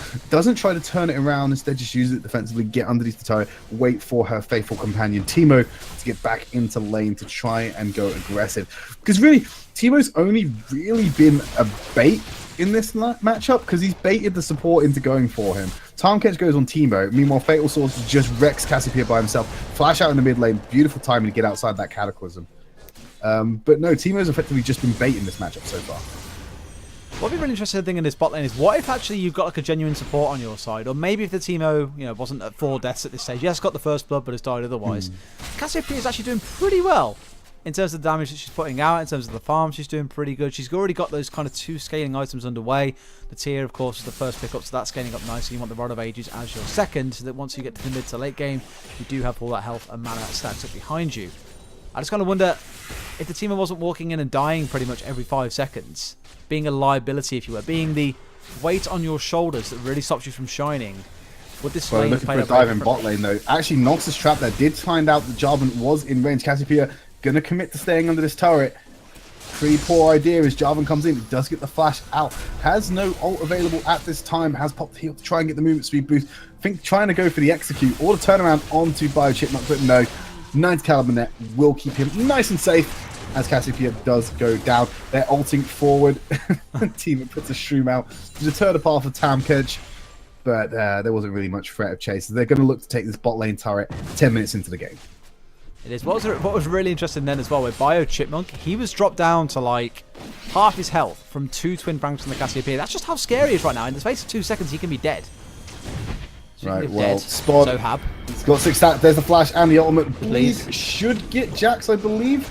But look at this. Ham might be able to turn it around. No, he's got the stacks. He can go for another ult if he gets into range, I believe. Well, no, he ran out of time, unfortunately. I think it's only at the later ranks that you get that reset. Early on, it doesn't exist. That's a But shame. He's just basically 2v1 there. This reminds me of the days of when Well, Darius delayed. first came out, and you take boots, you go double Dorans, and you go instantly bloodthirsty. You could 2v1 anyone who came into your lane. You just demolish your laner, the jungler, heck, even the mid lane if they wanted to come and try for the party as well. You're just so hard to deal with. Spot. Going for the turret. Still going to live. Teleport coming out from Jax. I think Spod should taunt him. Spod, turn around and taunt. Nah, he's not going to risk it. Be a man. Spod hasn't been very manly today, I don't think. No, it's been pretty chill actually. Well, there's the taunt. Jax is still following him. Flash. There's Zohybe's going for it. There's the flash to jump. Oh, Oh, get rid of it! Here comes Asmodee from the side though. No escape from this. Unless he can jump onto the blasting cone. But no, he does not get it. But Darius picking up his first complete item. Goes for the Black Cleaver. Gets himself some boots. So bad news bears for Zohybe right now. Oh, there's a normal bot lane. Cassiopeia versus Corki. This is what we used to seeing in the mid lane. Yeah, this is Caitlyn. Yeah, but you're not used to seeing Orianna Teemo in the bot lane, are you? Hell no. Good thing you disabled chat because Spod's just spamming. Stop spamming, please, and question marks. Yeah.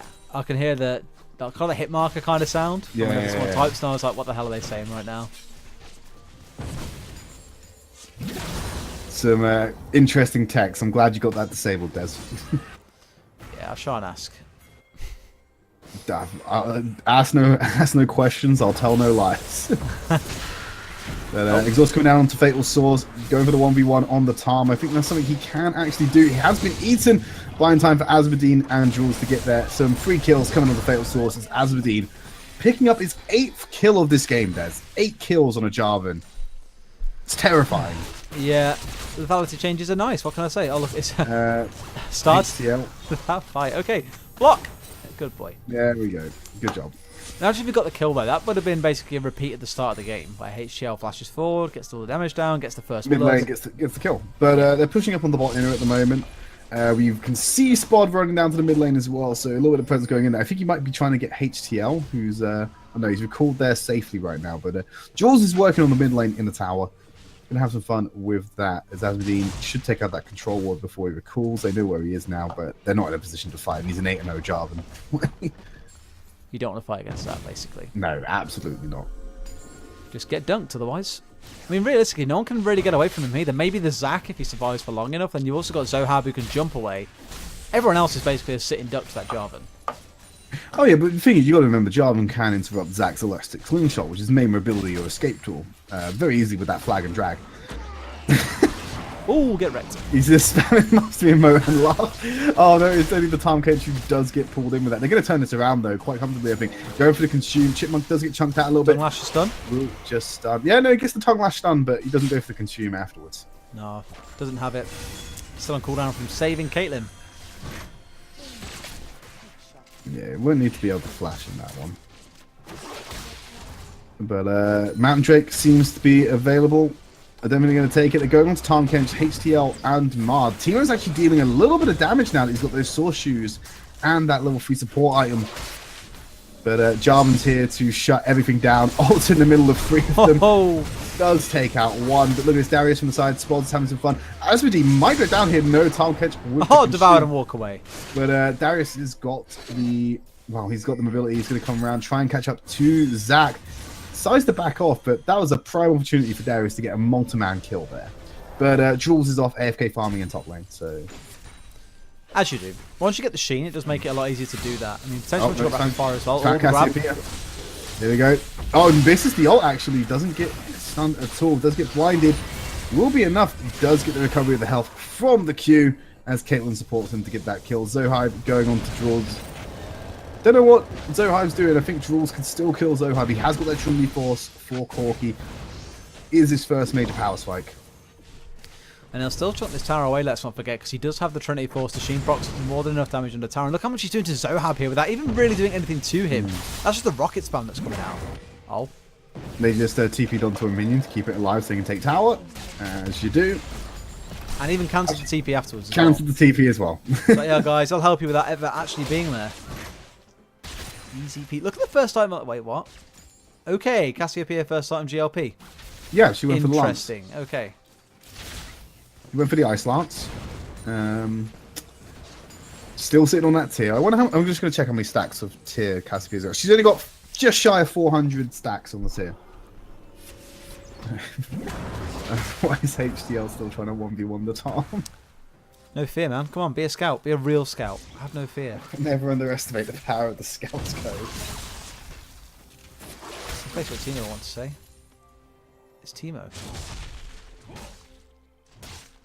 I really hoped that he'd like get to the first time where he's got his Source Shoes and just roam the map and just suddenly gun people down. Yeah, I don't think that's going to happen. No, not when you're 2-4-1. I think at this point Timo's a walking bag of gold.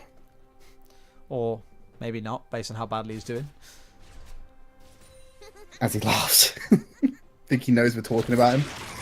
Here we go, Bango being the delivery system for Jarvan, dropped into the middle of them, but they are grounded at the moment. Zac comes in and turns around. Miasma does actually shut down Jarvan as Bango will eat him again and gets Let's Bounce to safety as Draws cleans up Cassiopeia on the backside. The double AD carry threat becoming so potent, does steal the kill that the Ace and Hole surely would have got for Bio Chipmunk, but Mark will get away. Flash from Darius, misses the Q, chilling smite to get away, but tower seems to be the objective for Drulio and the gang, but they're committing more to this Zac. He's going to tank tower a little bit, laugh at him, back out nice and safely afterwards. I mean, he's just trying to bait Zac to go for the elastic sleeve. Yeah, he's baiting him to go for the elastic sleeve. Oh, get ruined! He got the kill. Oh, brilliant stuff. This is one time I wish I could genuinely see all chat to know what gets said. There wasn't anything said in all chat when that happened. There should have been. Nope. Tahm Kench, there for safety. Pops the mastery stick around, just laughs. Are they still going to go for this? Why wouldn't you do it, man? Do it all the way. Corki's right there. Jules is waiting for it. Nearly takes him out. He's going for it. Timo just flashes onto him. Yeah, he flashes onto him. It's not sending a statement. I think the goal was to try and flash behind him to miss the Gatling gun damage. Nice turnaround from Wild Thing. He does pick up the shockwave. Will find Jules as Fatal Source. Now running for his life because that fed Jarvan's there.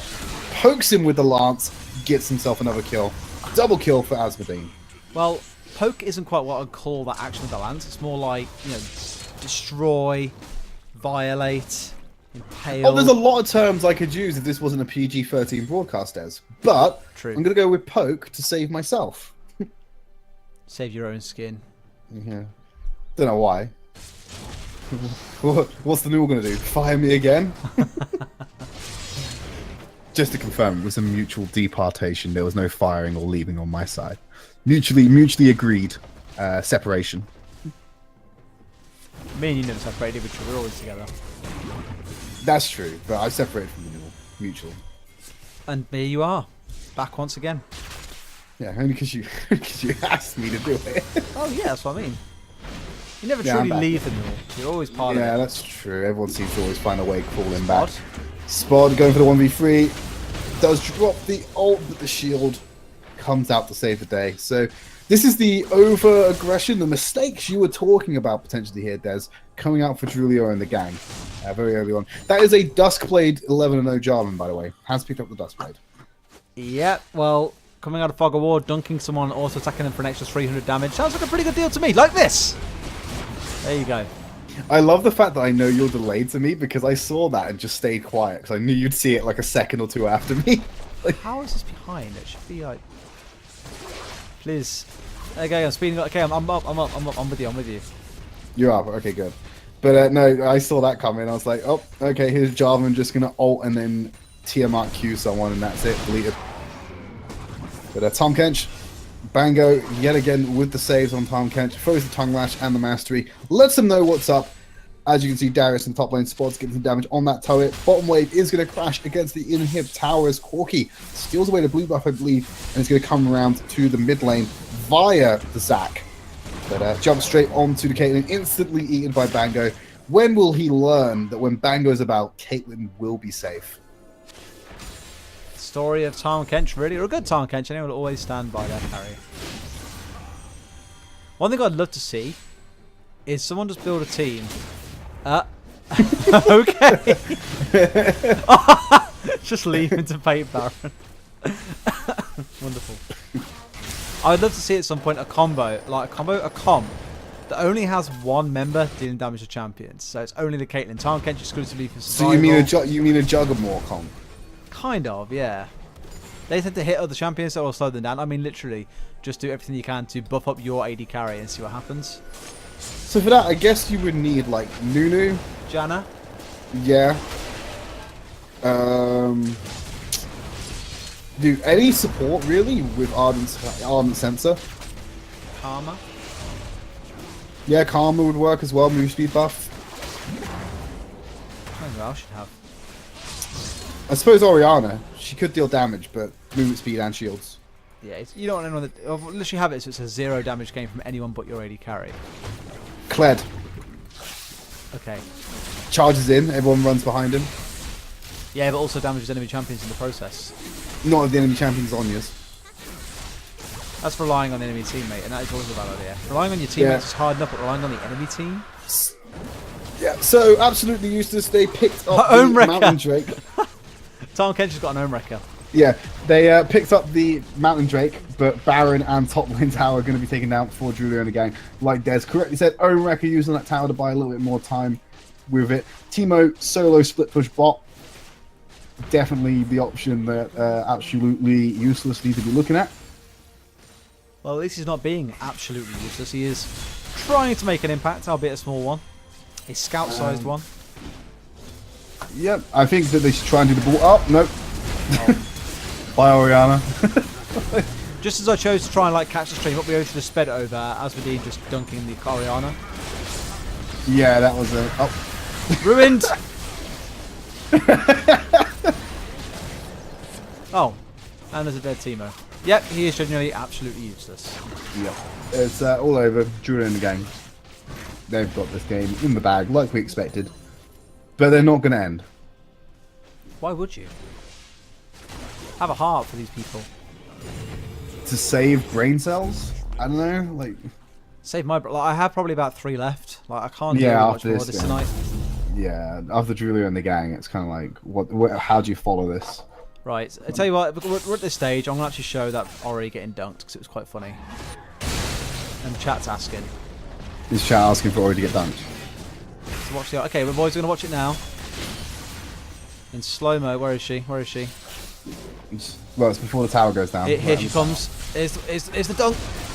Oh my good lord. He literally hits the one auto and that's like 60% of her health gone. Yeah. Jesus. I'm watching it back on the stream. So, bang, half health gone. Half health gone with just the ult. Let's do this one more time. Watch a health bar. 1, 2. Bam. Absolutely filthy. Let's get back into real time now. Woohoo! People are dying. Things are happening. I mean, This is hilarious to Jules watch. is trying to 1v3. This is so funny. All right, we're catching up slowly. Okay, we're getting there. Okay, I'm there. Jules is successfully 1v3. Only the premier instant replays here at the NUEL in the summer tournament. Sponsored by Acer. We're not. Don't listen. But one thing it seems Drulio are sponsored by is the power to win games, as they are pretty close to doing so, you have to feel. At 20,000 gold in the lead, 18 kills up. 2 members currently down for absolutely useless, apart from a Teemo that's just being Teemo. HTL is taking Jarvan for a walk. He flashed out the damage. He flashed out the damage Double own wrecker. instantly into core. Are they stacking own wreckers now? They just got the one. Oh, it's of course it's Sonya's Darius. Yeah, Zonya's Darius. Yeah. Run, shit, Pango. He's trying to spit him on. He's trying to spit him onto the base. Trying, not doing too well. They're getting there slowly, all right. I think Jules is just going to win the game. Yeah, he will. Hey! It's Game finally over. over. Right, I need to go and find a way to recover some brain cells. I don't know if it's coffee or I don't know, reading about good wholesome memes in the world. I don't know. You're gonna need something stronger than coffee after that.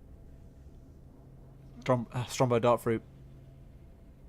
PG-13. You remember the meme? I think you mean a nice, delicious glass of Ribena, Des. Mate, come on, you remember the memes earlier? Or not the memes, the page. There's a Strombo Dark Fruit Appreciation Society. You mean the Facebook Ribena? page. You mean the Ribena page? To be fair, there was one on there that did say we started here, we started there, and now we here. It was something like the start in here was Ribena, and then it's Strombo Dark Fruit. It's beautiful.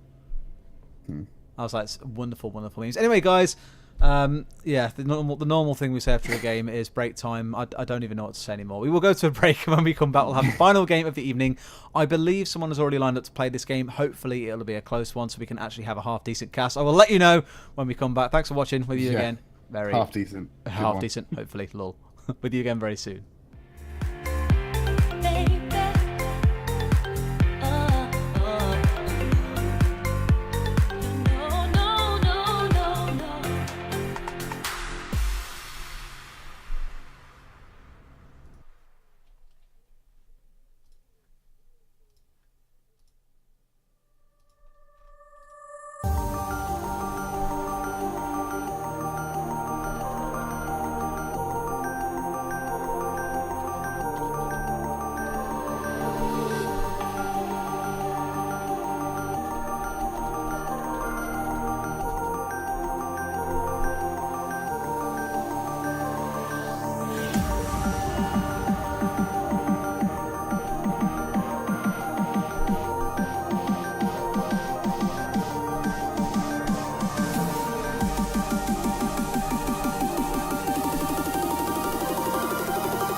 call me a sinner, I call myself a saint.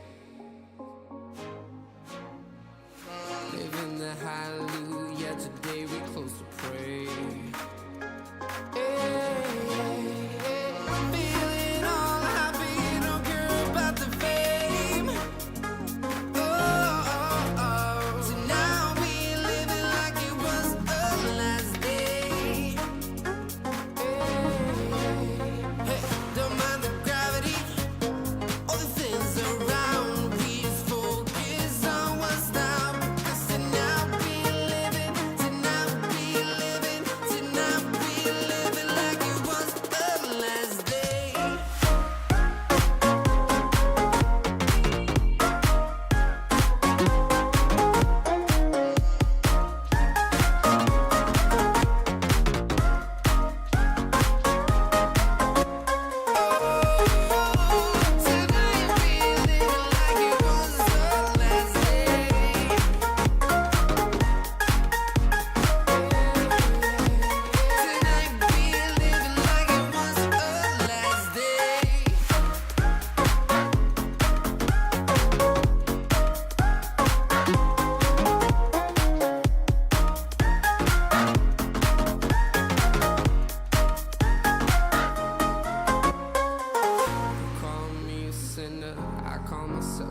silent drum that is kicking me till I'm numb. I wanna feel the love that James Brown did when he got standing ovations on his gig. I wanna feel free like a bird in the sky when he opened his wings to fly on by to the beat of my silent drum that is kicking me till I'm numb.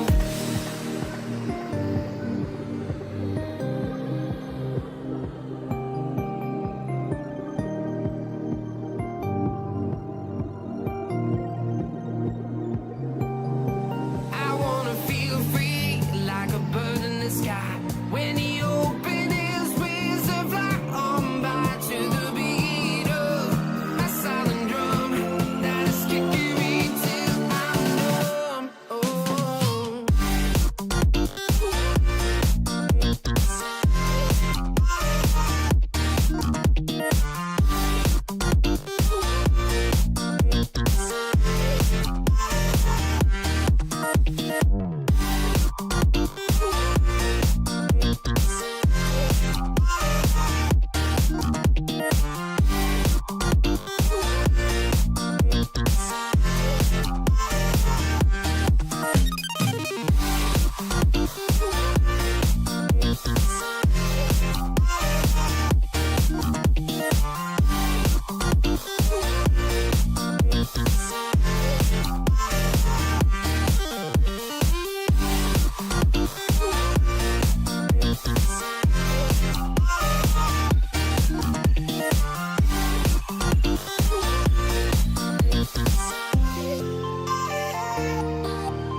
You're my heartbeat, my silent drum that's kicking me till I'm numb. I wanna feel the love that James Brown did when he got standing ovations on his gig. I wanna feel free like a bird in the sky when he opened his wings to fly on by to the beat of my silent drum that is kicking me till I'm numb. Oh.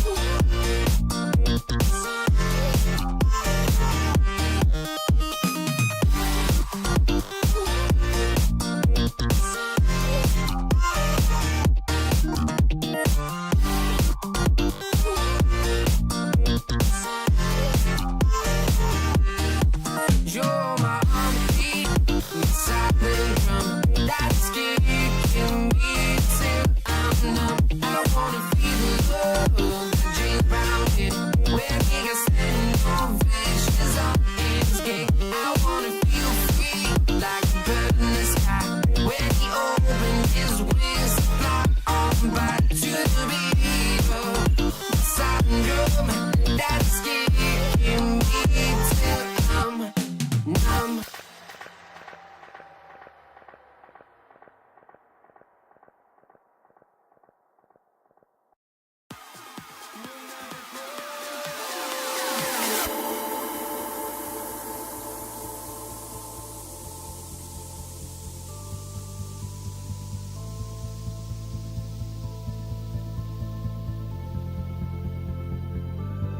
Don't look back, we're here to stay. A life we knew would come one day. And this is it, the borderline to where the future leaves us behind. The fire will burn and never die, looking through the eyes of a brand new life. And so just find me, just find me. Sparks will fly if we scream no. This is not how we're gonna go. We are the ones who will never let go.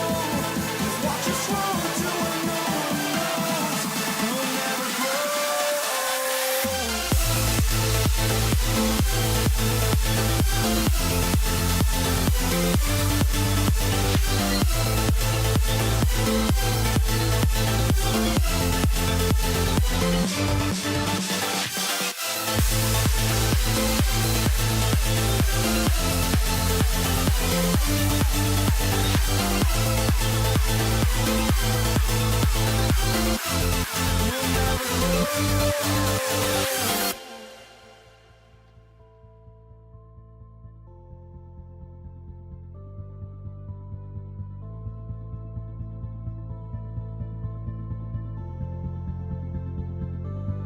Don't look back, we're here to stay. A life we knew would come one day. And this is it, the borderline to where the future leaves us behind. The fire will burn and never die. Looking through the eyes of a brand new life. And so just find me, just find me. Sparks will fly if we scream no. This is not how we're gonna go. We are the ones who will never let go. Just watch us run to where no one knows. We'll never grow.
Were you just playing a game with me?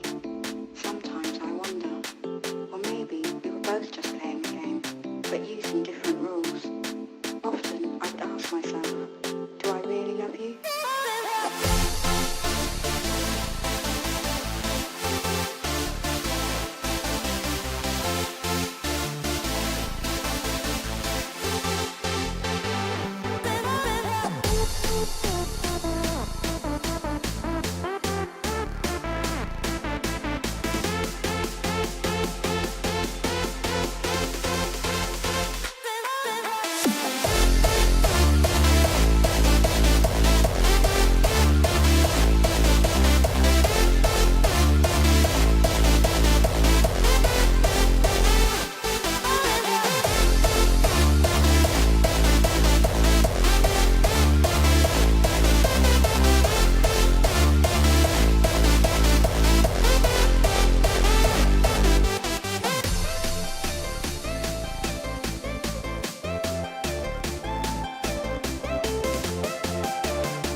Savoring this moment. Is this our last goodbye? Haven't we learned each other? I guess one of us lied. So please just pull away. I can't look you in the face. I don't wanna have to lie. I wanted this love to survive. Now when I look in your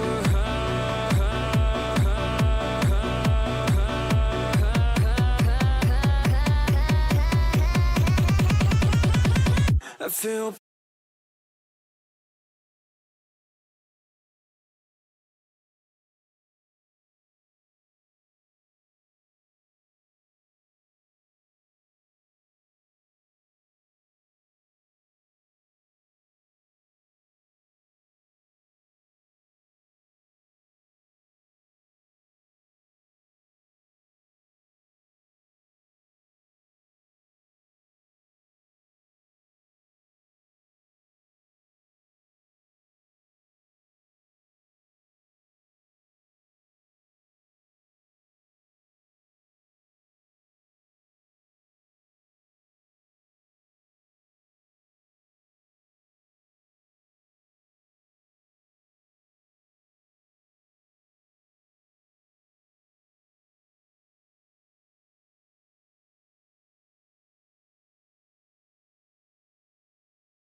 Yeah.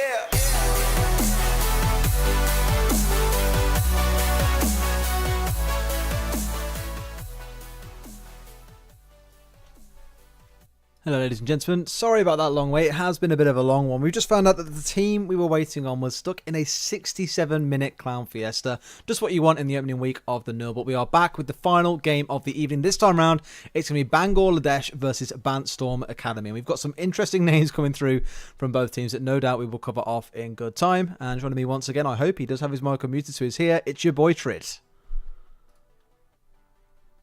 Say something before I kill you. Got him. Got him. Yeah, okay, we all knew that was coming. Great. Well, pick and ban time. Let's go and see what exciting things await us in the halls of Bangladesh and Bantstorm Academy. Anything fun we're expecting here, Trib, maybe? Well, it's taking Cho'Gath You're like, away, well, and that's not your fun. guess is as good as mine, right?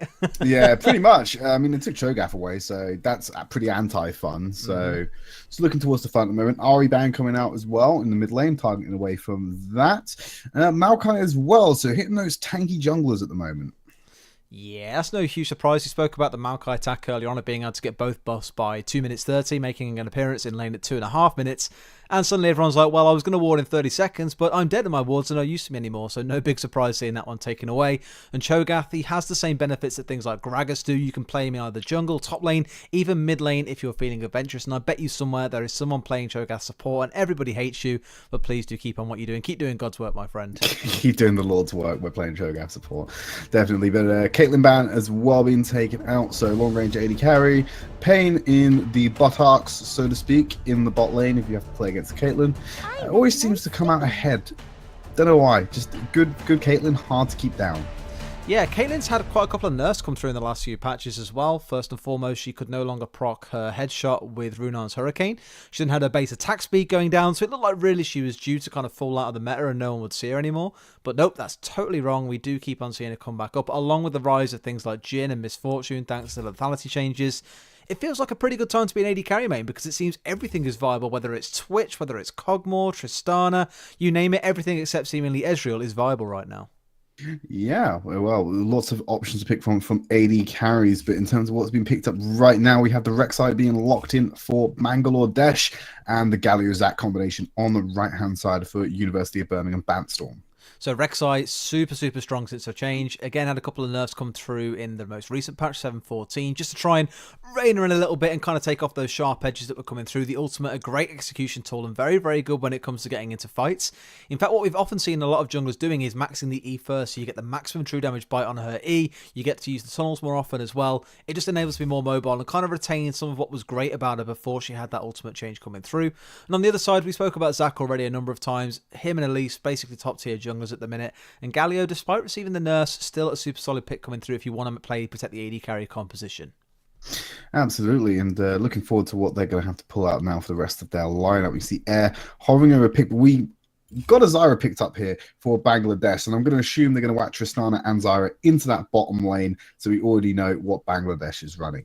Indeed. Like we said, this is the kind of flexibility of the AD carry meta at the minute. Bot lane in itself is always a separate meta to the rest of the game, and here that's no different. Zyra, we haven't seen her in quite a while since she had a couple of nerfs come through. She was very good for a while until, I suppose, at Worlds, people started figuring out, actually, if you take Misfortune in the support role here, you can deal with Zyra pretty much hands down.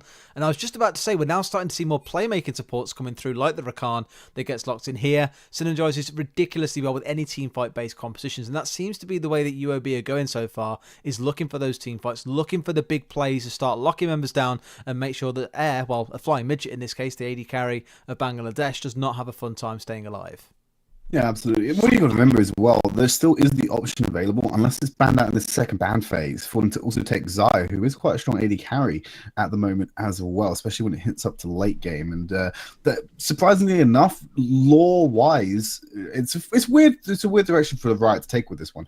Lore-wise, obviously the two champions are linked, but when they're played together beyond animations and stuff, they actually have buffs to certain abilities, very minor buffs, I might say, but still they're enhanced by being in the same game as each other as well. So maybe a Zaya being picked up by the side of Badstorm might be a good option here as an AD carry. One of those viable options. Yeah, I mean, I thought the other day it was a very small buff that Rakan receives to his E as well, but no, it's actually doubling the range of his shield when the Zaya's around, so it's absolutely ridiculous how much stronger that ability gets when he's there. The playmaking potential certainly doubles when you consider that she might be in the middle somewhere, and you can basically come from out the fog of war and dive straight in onto the enemy. But we can talk about that all day. Let's look a bit more about these bans that are coming through as well in the last phase. So double AD carry bans coming through for Bangladesh.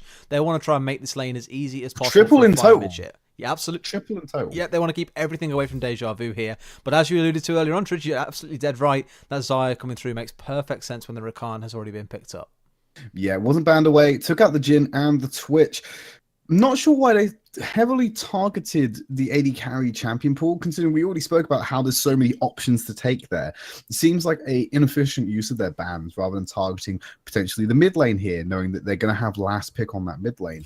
But Zaya being locked in, nice addition. Jarvan, we saw a terrifying Jarvan game in our second game of the night by Asmodine. He came in and absolutely demolished that. So Jarvan probably going to be going up into that top lane, very strong at the moment. Preferred top rather than jungle, like you mentioned on the previous cast, because of those clearing times. Syndra potentially being played with for the mid lane here. Nope, going to go with the Corki. Double AD carry. Fantastic. Just play things super, super safe. I mean, Corki these days, now that he's been changed from doing 50% magic, 50% physical to 80% magical, 20% physical, he's basically, his whole kit delivers magic damage. So he's basically now a glorified mid lane. Well, he basically is a mid laner, just in the form of a marksman-esque kind of style champion. You'll often see him going towards the Sork Shoes, picking up a Trinity Force, going for the rapid fire cannon, just to get those extra long range Sheen procs coming through, and pretty much all of them being magic damage as well. It makes him very, very proficient in that sense. And looking towards the top lane again for just a second, you mentioned the Jarvan plays really, really well into the Galio, who generally has a pretty good time against any kind of AP-based matchup. In this case, no, Jarvan can just basically all in him, just go for the full burst as best he can, and due to his mobility, can often work his way around the Galio too. Yeah, so he's going to have a fun time with that. Teleport obviously being available for him to jump down. Kind of frustrating that we can't see red side summoner spells. I'm assuming, though, it's going to be teleport on the Solid Galio. client. I love the Solid client so much. Solid client. I imagine we're going to see the exhaust on Rakan, heal on Zaya. Always question marks through the mid lane. A lot of options people take at the moment. You can actually work out what they're taken, by the way. So there's teleport Oriana, teleport Galio. How do you work it out? I can just about see about an eighth of the icon, so I can tell by the colours of what's there. That's how you know you've played the game too long, right? You can see a colour and go, yep, I know what that is. You can't tell what mid lane is, though, can yeah, you? It's teleport. Is it? Yeah, it's purple. Same as top lane, purple. Well, you can probably see more than I can. I can see the yellow flash, but that's about it. Yeah, that's fair. Oh no, she changed to heal at the last second. Okay. Spicy. Heal, so heal mid lane, cleanse mid lane as well. That comes as somewhat of a surprise for the Corki. Generally, cleanse is reserved for when you're facing it up against something like an Elise in the jungle. Like, I think actually a couple of times in the past when we've been doing tournaments like all across the UK and stuff, we've often seen some mid laners, particularly Orianas actually, who are known as one of the most immobile, fragile champions when you don't have a summoner spell available. They'll just ignore cleanse and just think, you know what, I can deal with this Elise. It's not a problem. I'll sidestep it, whatever else. It never works out for them and they always end up paying the price for it. So I guess Let's here... look at the hard CC options that are available for them that are going to be consistent and can be cleansed.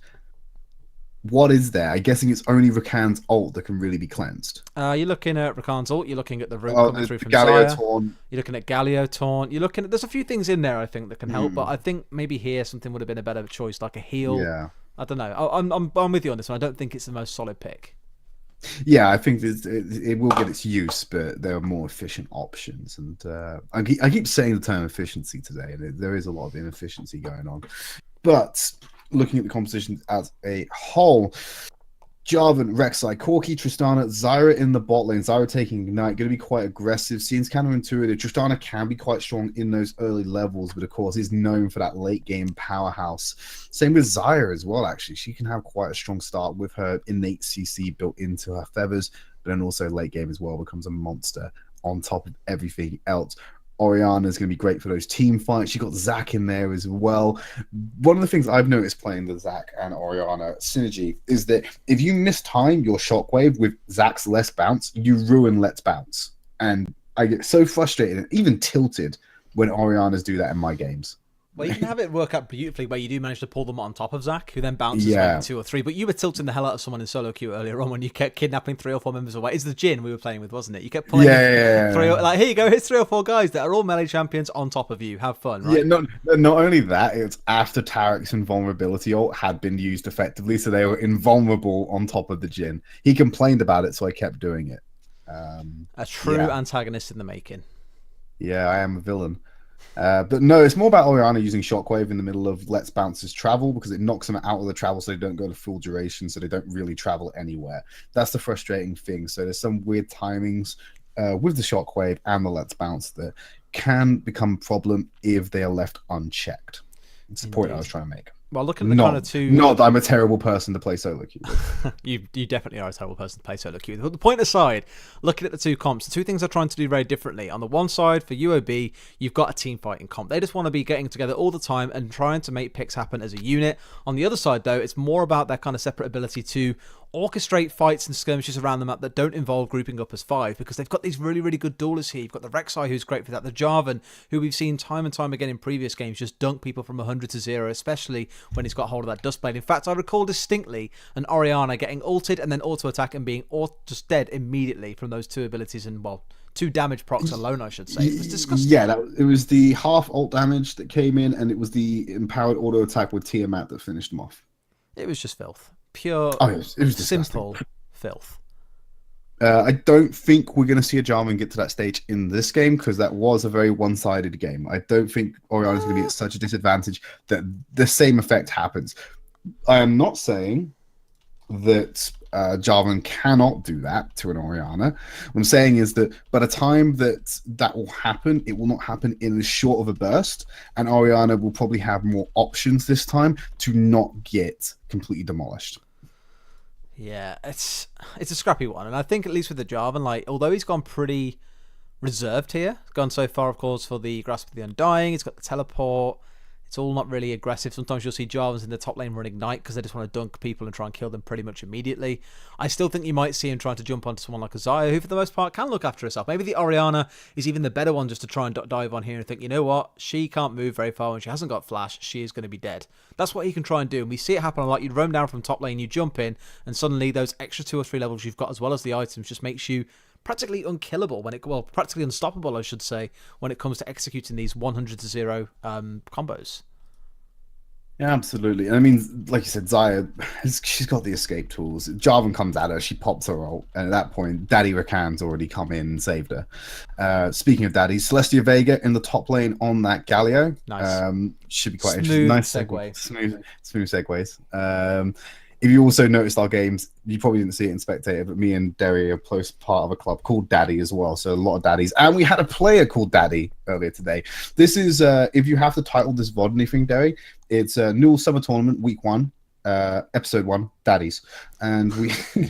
We'll call, when we do the montage makeup before the games that have been played today, we'll do just that. Yeah, we'll do daddies. We'll call it daddies. No, Galio's going to be in the top lane as well. We've already talked about it. He doesn't have the best time to go to Jarvan. Jarvan can pretty much manhandle him at times. But Galio's true moment to shine is when it comes into team fights and whether he can keep alive these key targets. Now, you got to think, Jarvan goes in on a team fight, uses this whole combo on an Orianna. Galio is already charging that ult. He's used his EQ. He's trapped in a cataclysm. He's getting knocked up, taunted, knocked up again by the Galio. There's a lot of chain T that can come around and turn around a mistimed engage by a Jarvan. Indeed, there is. Well, now we will indeed be finding ourselves jumping on to the Rift for the final game of Week 1 of the NUEL Summer Tournament. It'll be Bangor facing off against Birmingham. The Battle of the Bees, shall we say. Battle of the Midlands as well. You could argue, of course, Bangor, of course, Wales, but still, it's the middle of the country. You know, come on.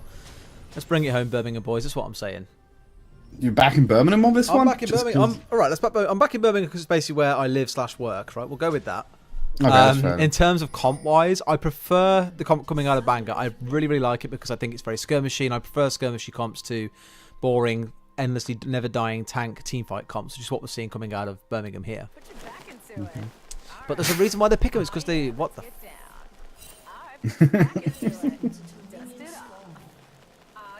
Just enjoy this. I'll just Thank you, directed camera. Just zoom right in, mate, and enjoy. Yeah, thanks, directed camera. Moves his way. So Zyra at the red buff, going to be helping that Rek'Sai along. No, it's gone back. This is probably the weirdest thing. Yeah.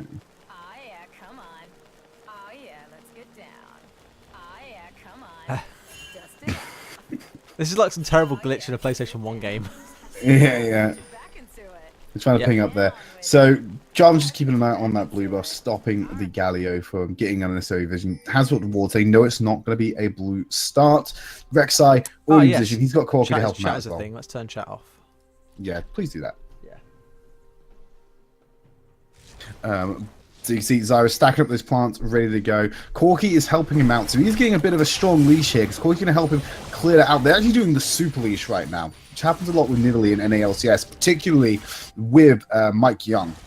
He's kind of who brought it to NALCS. The bot lane supports, they start off the red buff. You get a leash from your mid laner at the Raptor camp, and then they get it to a low HP, so you literally walk past, bop it a couple of times, and you've got an excellent start. It really gets you off to a strong early game, so you can hit level 4 much faster than your opposing laner can. Because you can see, Zac has only just started his red buff, whereas Rek'Sai has already got red buff and traversing to his other side of the jungle, so he does have that edge over the Zac. That says to me I want to try and make an appearance in the mid lane or top lane as soon as possible and try and get the ball rolling for these two laners. You can either go towards the Jarvan, who wants to try and get these kills early. He's already gone for the longsword start here. That says aggression. If that's aggression, if you ever look at it any other way, then you're a madman. Or you go towards the mid lane where you've got the Corki. As soon as he gets towards Trinity Force, maybe a Hex Drinker, he just does not die in the mid lane. He is far too safe a laner, which is why you see so many mid laners picking him up nowadays. And for those of you maybe who remember the old days of the NUEL, Air, his current name or his iteration there, he's formerly known as Emu. And when he said to me Emu, I was like, oh, I remember Emu. That's a name we saw every single week. I believe he used to be a jungler, in fact. I can't remember what Emu used to do, but let's see what he can do in the mid lane, though. Put rocking the new moniker of Air, which I'm sure is quite hard to get, I imagine, just being called Air. Because it's always the simple ones that are difficult with usernames. Well, I have a feeling there's some invisible character after it because it rendered a little strange in chat. So I don't think it's just Air. I think there's something going on there. Okay, might be, but we'll have to find out. Oh, top lane. Yep, there you go. Frumi has gone on to Celestia Vega. Here comes Ragnar in with the assist as well. Blocks the Justice Punch fantastically there. Does force off the flash. Frumi will have to back off. So did actually trade flash for flash their top laners. Celestia Vegas for Frumies. And add a little bit of pressure. You can see Daddyhood hanging around the bot lane, but they're not too far up yet to fall for it. But they're waiting for it. Here comes the charge with Elastic Slingshot. Who's going to go for? Goes onto a midget. Instant knockup. Trying to get a chain. Nice pullback there to pull him back into the minion. Will lock him into range, but not a successful kill yet. You're a little bit stunned by how much CC there was, weren't you? Not just by the CC, it always amazes me that Tristana can still jump away. I'm just like, how? Like, double knocked up, but then managed to jump in the middle of another knock-up. And I was like, I don't understand this. But hey, we'll go with it. Okay, sure, right. Good coding, right. Nice one. Okay, we'll go with it. Don't you know the old meme? The old meme is spaghetti code. Spaghetti. Utter spaghetti. I just remember the days of trying to jump away as a Tristana, and you'd have a Blitzcrank who just grabbed you. You'd try and jump away, but he'd get you with his E before you could actually launch yourself off the ground. It would basically cancel your CD, cooldown, sorry, and you'd go nowhere. And it would be like, what the hell is this? Come on. And then you see things like that, where someone's getting knocked up twice, and in the middle of the second knock-up, they manage to jump away, and I'm just like, how? They weren't even on the ground. Yeah, unfortunately, we don't have Chrono Breaker for a remake system, and no one seems to be complaining about it in chat, so we're going to keep moving. Yeah, it's just the casters that moan. Spoilt people, that's all. No, it's just you that's moaning. I don't have a problem with it. Hey, come on, you have your moments. Yeah, but I wasn't moaning about that. True. We'll go with that. I'm still curious to see how this top lane pans out, though. I mean, more defensive item or a defensive item coming through for Celestia Vega in the form of a Doran Shield. But already, you've got that serrated Dirk now on side of Ragnar. That's just more damage, of course. Yet again, though. Here we go. Daddyhood does get the grab, does pull him back yet again after the jump. There is the knock up from Aiden Noob. These also going down. They're going all in for this gank, and they just still can't find damage. Deja Vu going low. First blood over to Masquerade, who turns this back around with the help of a cheeky ignite. Does miss E like Miffy. but we'll carry on going afterwards. Well, that was unexpected. You start a gank off yourself and suddenly you have a Zyra turning things around and killing your AD carry, who had flash as well, mind you. Just a little bit unexpected there, not respecting the Zyra damage that can come out this early in the game. Why would you at this point in the game? You never expect Zyra. Zyra's obviously very strong with those early levels, especially if they spec highly into AP. But I don't think they're expecting that kind of damage. Going again, this commitment to bot might turn out well for him. There's the knock up, the pullback does get him into range. Flying Midget will go down. Masquerin turning it around yet again. Can get the mana for E. Hopefully does flash away. We'll buy some more time. Rek'Sai is coming down to help Frumi. Just going to escort Masquerin to safety. Hopefully we don't have MMCXII coming down. Actually, with the ball, does find Masquerin, but now Frumi trying to get a kill of his own. There's the pullback. Using Zyra's plants against her quite nicely. Air has come in as well. There's the knock-up onto Daddyhood. Where is the damage from Air to clean this up? You're not going to be able to kill him, but you can certainly pop his passive. Jarvan comes from the side. There is the Cataclysm. But look at this. Deja Vu returns to the mid lane. Picks up Frumi. Daddyhood will stay alive. Passive pop. But MMCXII has gone down. I'm going to work out what that number is in Roman numerals and just stick to saying that. Isn't it just when... No, it's two. It's 2112. No, it's no, so M is 1,000, so Yep. that's 2,000. And C is a century 100, right? See, 2,000. Yes. 2112. No, 2,000 and 2,000. Yeah, I'm just exactly. Yes, I'm trying to shorten it down. 2112. Oh right, yeah. I'm just being lazy. That's all. You could have at least made it like Roman numerals for something that actually mattered. I need to ask him where his name comes from for this game. I'm curious now. Yeah. I mean, we were having a very interesting discussion with Celestia Vega before the game. Not the real one, the one in this game, of course. Yes. And it was insightful, showing us from the screenshots of messages that he gets, and yeah. And then some. Yeah, and then some. Yep.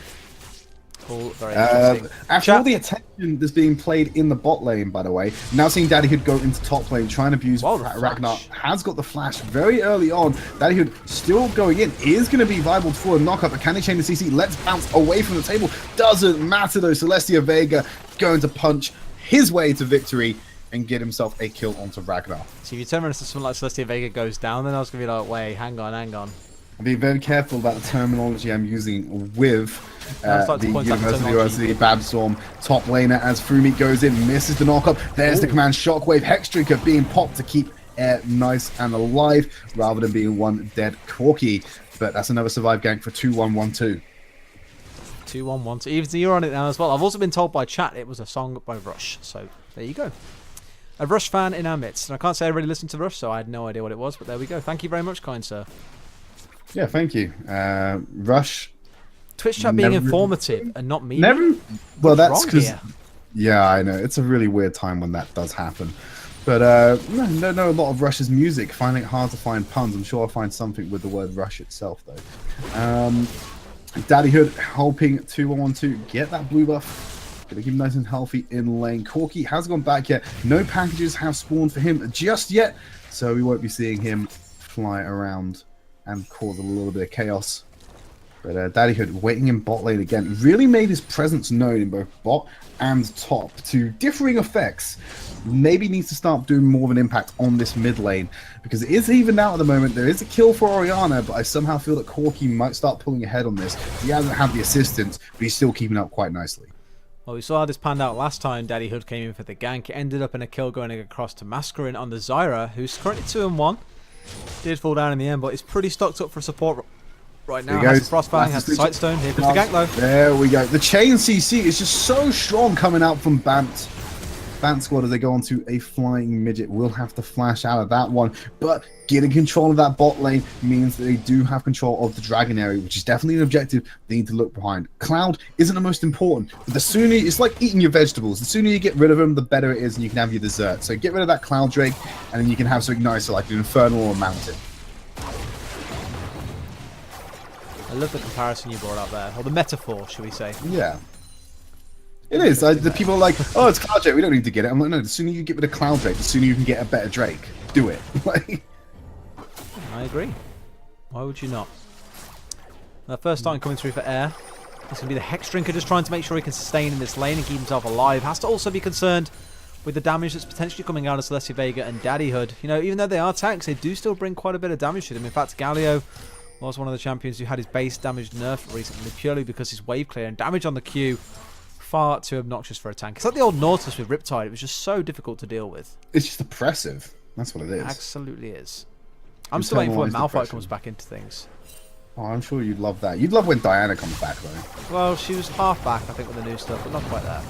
Speaking of back, Air is backing out. Command Shockwave does flash out there. A Flying Midget will take the bullet instead. Daddyhood dives onto the backline, completely overshoots the rest of the team, because there are 4 members of the Bangladesh squad in there. But look at this, Fromy going deep onto that tower, takes a few tower shots as well. The root does interrupt the elastic slingshot. Ragnar got no mana, still trying to fight Celestia Vega. Interesting decision. Vega turns it around quite comfortably. I don't know what Ragnar was thinking going into that engagement with no mana.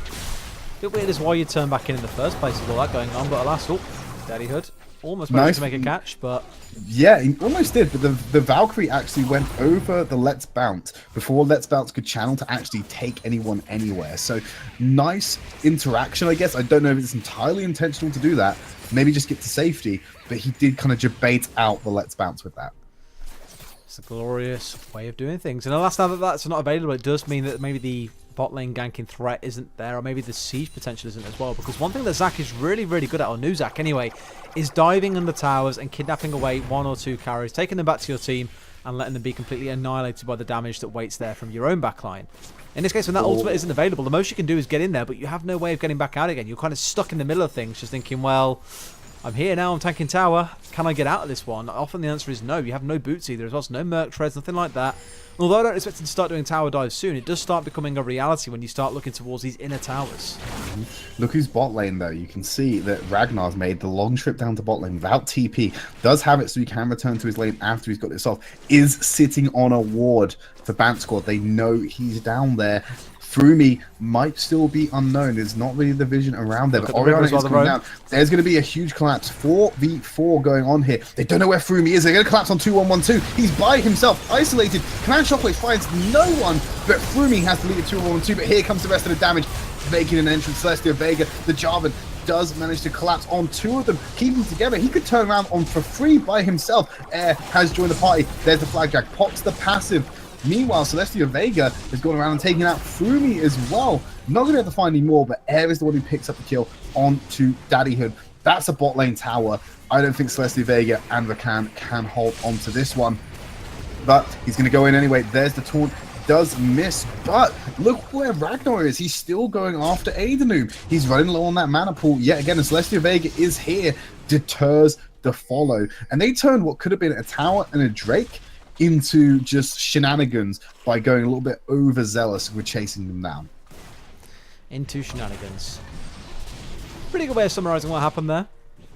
But still a bit of an early start. My issue, if nothing else here, I think for Bantstorm, is that currently all of their kills and arguably their gold is sat on their tanks. You've got a 2-1-4 Zac and a 3-1-0 Galio. 3-0-1 Galio even. But your carries, they're not looking so hot. Mid lane's currently going the way of Air, a Flying Midget. It's pretty even there, but he is currently sat on those 4 assists. So you'd argue that at the minute the gold isn't being funneled into the right areas of the map for this team. And my concern for them is if they get to these mid-game team fights, where does their damage come from if their carries aren't getting themselves enough gold to really start making those big buys? Yeah, I mean, if you look at the gold distribution and all, you got basically 5,100 gold on Celestia Vega. Now compare that to Desire, who's sitting on 4,500. You've got a 600 gold difference between them. It's not looking good. But then you compare it, switch it over to the side of Bangladesh. You've got Tristana sitting on around about 4,600 and Jarvan about to hit that 4,750. So the distribution between them is obviously a lot finer on the side of Bangladesh. It's very top heavy onto their opponent's side. But you got to remember that the Bantstorm are in the lead with the gold in general. They do have a 0.8k gold lead coming in. But here's Jarvan making the deletion known as he just pops Zaya before Rakan can even do anything. Uses the quickness to get out. Teleport into top lane to defend that tower.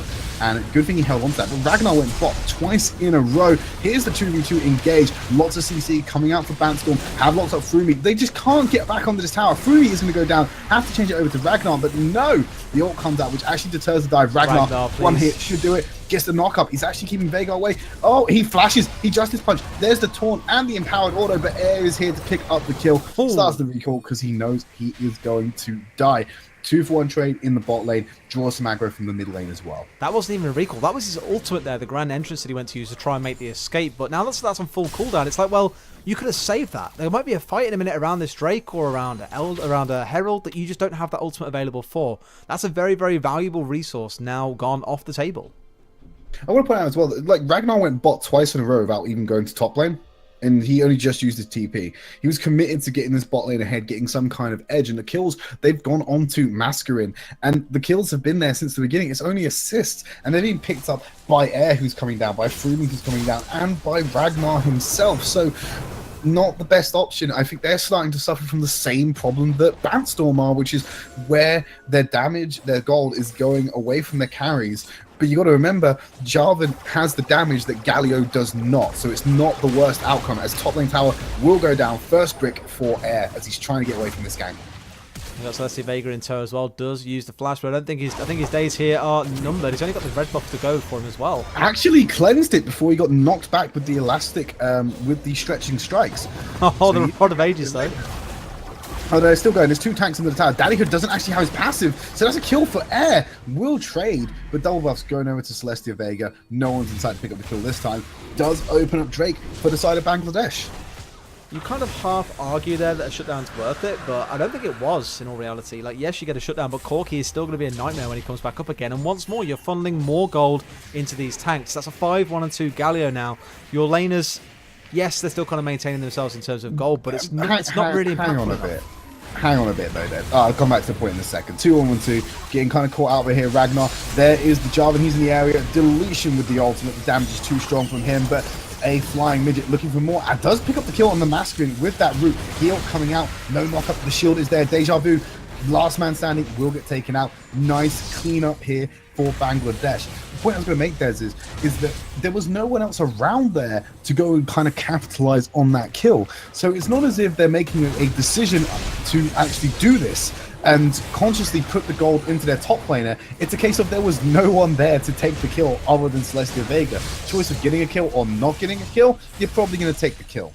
It's very true, but equally for Daddyhood, like, okay, it was only a Cloud Drake that he was potentially sacrificing there, but look what else it's turned into in this bot lane. Because he wasn't here, there were not their 2 most fed members all fallen onto one area of the map. That means there's no one here to look after the bot laners. What happens? You get Ragnar, who's just dived in there with that Dustblade and just melted one of your carries from the map, and there's no one there to make him pay for that, or even to try and protect the carry in the first place. I think my concern again is just all this focus being put onto the Galio and the Zac. They need to worry about their carries because this Corki's now got another kill. Tristana's just picked up 2 kills and got another assist, and she's going to start flying ahead very, very soon as well. Well, she's sitting on that IE. She's got that zeal working towards any number of crit items that can come out there because she's sitting on that little spearhead as well. Can't remember what it's called. Probably should look over that. There we go. The Kershai's Shard. I've never hear anyone refer to a Kershai Shard anymore, so that's why I forgot. I'll forgive you for that one. I've got to do my stupid time traveling shit. I don't know why, but the kind keeps on freezing at a certain frame and then I have to just play like super catch up. It's mad. But we're there. We're back. We can see what's going on. Just have the Benny Hill thing ready. Yeah, we're ready. For when you have to play catch up. A lot of pressure on the mid lane. Ragnar does miss the knock on Celestia Vega. Will get locked up by the taunt. Taking for some CC here. There comes the chain, but on the back line, Jesus, Deja Vu just getting soloed out by Masquerin's damage. It's insane that the fight has dissipated because no one can fully commit. Because both of their damage threats seem to be a little bit focused out here. Yeah, that damage coming out of Masquerin right now is absolutely insane. Deja Vu can't even afford to step forward and lay down some auto attacks, let alone barely keep himself alive in these fights. Did retain his ult and flash if required. But the concern still lies that one of your carries is now being completely removed from the game by the enemy support. That leaves you with the Orianna to make an impact damage-wise. I mean, she is sitting on the haunting guys, right? She is. did kind of go all in on that damage early on, so she's not exactly putting herself in a bad position to do that. The haunting guys damage obviously going to help come out with the rest of her plants, with the rest of her kit, which is already very damage orientated anyway. But they're putting a lot of pressure on this mid lane tower. I really think they're trying to get this down. If not, take a fight. Air is off to the side, trying to poke away, keep him off this tower. There you go, mid lane tower going down for Bangladesh with no real contestation. It was a very nice play just to make sure everyone stayed away. It is. You feel the game here is slowly starting to slide Bangor's way. Yes, they're only 3,000 gold in the lead. It's nothing massive right now, but they're the ones who are dictating the way this game's going. Look at the vision they've got down in both sides of the jungle of Birmingham too. They've got 2 walls down on the red side. They've got 2 or 3 also down on the blue side. They know every movement that is being made by Daddy Hood and Celestia Vega here. They've always got tabs on where they are, so they know when they can fight and when they need to back away. As we said in Champion Select, it's about the skirmishing for these guys. They're not interested in going for these big team fights where you'll have these tanks causing so much disruption. They want to just pick people off 1 or 2 at a time, and so far they're doing it pretty well in the scrappy fights that keep on occurring in bot lane. But there's the last shooting shot onto the midget. He is airborne. Galio coming in as well. Nice pullback there, and the deletion from Oriana. That's where you want to get the kills. Fight's not over yet. They're going on to Masquerade. Drops the ult a little bit too far back, but Frumi's doing a good job of locking up the fight himself. Lots of damage being taken onto him. Will escape. Ragnar from the backside misses the kill onto Aethanoon, but looking for one more. He's trapped in a absolute glass case of emotion as he cannot find a single kill. But it's like we said, what is it that Birmingham wanted? They wanted team fights. They found one where there were only 2 or 3 members hanging around. In fact, a kill here potentially onto the Zyra. Bye-bye. Yeah, he just instantly popped his Let's Bounce there to get the damage proc very quickly to burst out Zyra before she could do anything about it. Nice pickup from Daddyhood going, his overzealousness is actually compensating him now, rather than him just fruitlessly throwing his body to die. That was 3 kind of free kills coming through. Oh, wow. There's an air. There's the 4th. Hello, Air. How are you, my friend? Nice steal. And Furumi steals the Raptor. Yeah, nice job there. Job, But trying to trap him off a little bit. I mean, he has he got passive available? That's the question. Yes, he has. They should be able to clean that up though. Tristana's here as well. No way this Zac stays alive on this one. They can start pressuring this tower if they want to. They got their both AD carries. Whoa, Muted, damage. Midget, and a lot of damage coming out there. But Frumi dives in, does miss the damage with the ult, and this is going to get turned around on him. Does dodge the auto attack. Minu coming in, but will not finish him off. Found himself on 11 HP there and still didn't go down. Insane. But literally in the space of 30 seconds there, you saw exactly what we've been speaking about since Champ Select. Once the team fight was over, and most of you would be backed away, that was when Frumi and Emu started thinking, you know what, we can make a pick here. We can go and find something else to try and, you know, cut our losses a little bit and get a couple of kills back. And that's exactly what they did. They hunted them down, they caught out 2 targets. Just super clinical from them. And it's more the mistake of UOB, I think, agreeing not to back away as a team. 1 or 2 members hung around in the lane, others went to go and do jungle, others recalled. Like, do it as a unit, because that is how you win these team fights and how you're going to win this game. Absolutely. As Deja Vu cleans up in the jungle. Air picking up the blue buff for himself. So next objective, Ocean Drake. Slightly better than Cloud. Not really the big kind of chunk of your meal, though. It's not your Infernal or your Mounted. It's not your fillet steak. Or your caviar, I don't know. What do fancy people eat? Really expensive steak. Des, you're a CEO, you should know. Really expensive steak. I don't know, mate. I eat Tesco meal deals, mate, every day for lunch. Meal deals every day, mate. Tesco meal Maybe deals. a cheeky Nando's at the weekend, but that's about it. Really, that's about as far as it goes. That's when the investors come down. That's about as far as it goes. Frumi, once again, poking his nose where it isn't strictly wanted by Celestia Vega. Having to slowly detract him away. I'm still curious to know when they're going to try and make a break for the Baron here. I think both sides have the capability to really burst through it, especially with the double AD threat on the side of Banga. But right now, neither side really kind of making any big moves. It's more just about the vision clearance, making catches as they're trying to do now. Frumi just about managing to walk away. Yeah, it does get out. I mean, with someone as tanky as Rek'Sai, and also he has a little bit of mobility with his tunnels, I wasn't too concerned about him being that far up. Was trying to play the vision game, try and clear it around that pit. You can go back into the jungle, get a couple of bits of CS. But you're looking at the items on this Jarvan now. He's got that Titanic Hydra and that Duskblade complete now. So it's going to be bad news bears for Deja Vu and 2112. That's feeling overall, but that goal lead hasn't really changed. About 5 minutes ago, he said it was a 3k. Now, persist. One thing that is going to change is Ragnar's life. Expectancy. Stretching strikes there. Does interrupt the EQ combo. Rakan doesn't get the knock up just yet, but there's the quickness to lock him up. Zaya can follow up with the stun as well. EQ to get out. He does manage to go away. Frumi's put himself into a terrible situation though. 1v3. Interesting decision there, Frumi. Looking to get away. Corki with the package cuts him off behind him. Can't find a deletion, but Zac will get a kill. Frumi still trying to do what he can and tank up, but Daddyhood as gonna die. Frumi and Air cleaning up here as Celestia Vega and 21 Whoa, Tales damage. nice shockwave. 3 men there to get dunked, but look at this, Frumi's going to go down. Air still chasing, jumps into the taunt. Terrible decision there as 2112 and Celestia Vega are going to turn this around. He's getting into the face of Air. Masculine is there to potentially turn the tides of this fight. Justice Punch will get knocked up. You did it just a little bit too late, my friend, as Air gets another shutdown. That is an 8-1-2 Corki on the map. Shutting down a 6-1-6 Galio. Hadn't died for quite a while either, mind you, so that was a good outcome overall, you have to feel, for Banger. Yes, the gold lead's still staying exactly as it was before. Nothing, again, really changing his net. But the gold is being funneled into the right places, as we said before. It's being funneled into this Corki, who is now looking terrifying compared to his opposition in the Orianna. Yes, she landed a great shockwave then. And yes, she's gone for that early Leandri's Torment just to try and get some more early pen down rather than going for like a Void Staff, for example. It's just a bit... It's a bit sketchy, is my concern for Birmingham. And what happened for them there again was they went for another fight where there was 2 or 3 of them chasing down a single member. So again, they like to group, they like to team fight, that's good.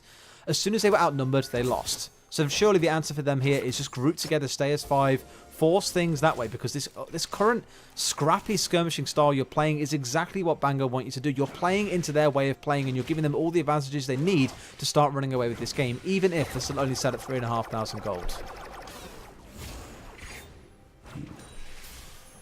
Goal difference, like you said, still remaining small, but we talked earlier about where the gold is going. Guess who has the most gold on the side of Bangladesh? It's the Corki.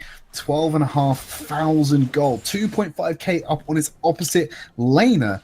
So Bangla have definitely got it in the right spot. Tristana still got a little bit of work to do, but as her range increases and she gets more items in her pocket, I'm sure she'll be able to bank some more gold for herself and become a late game hyper carry like we expect her to.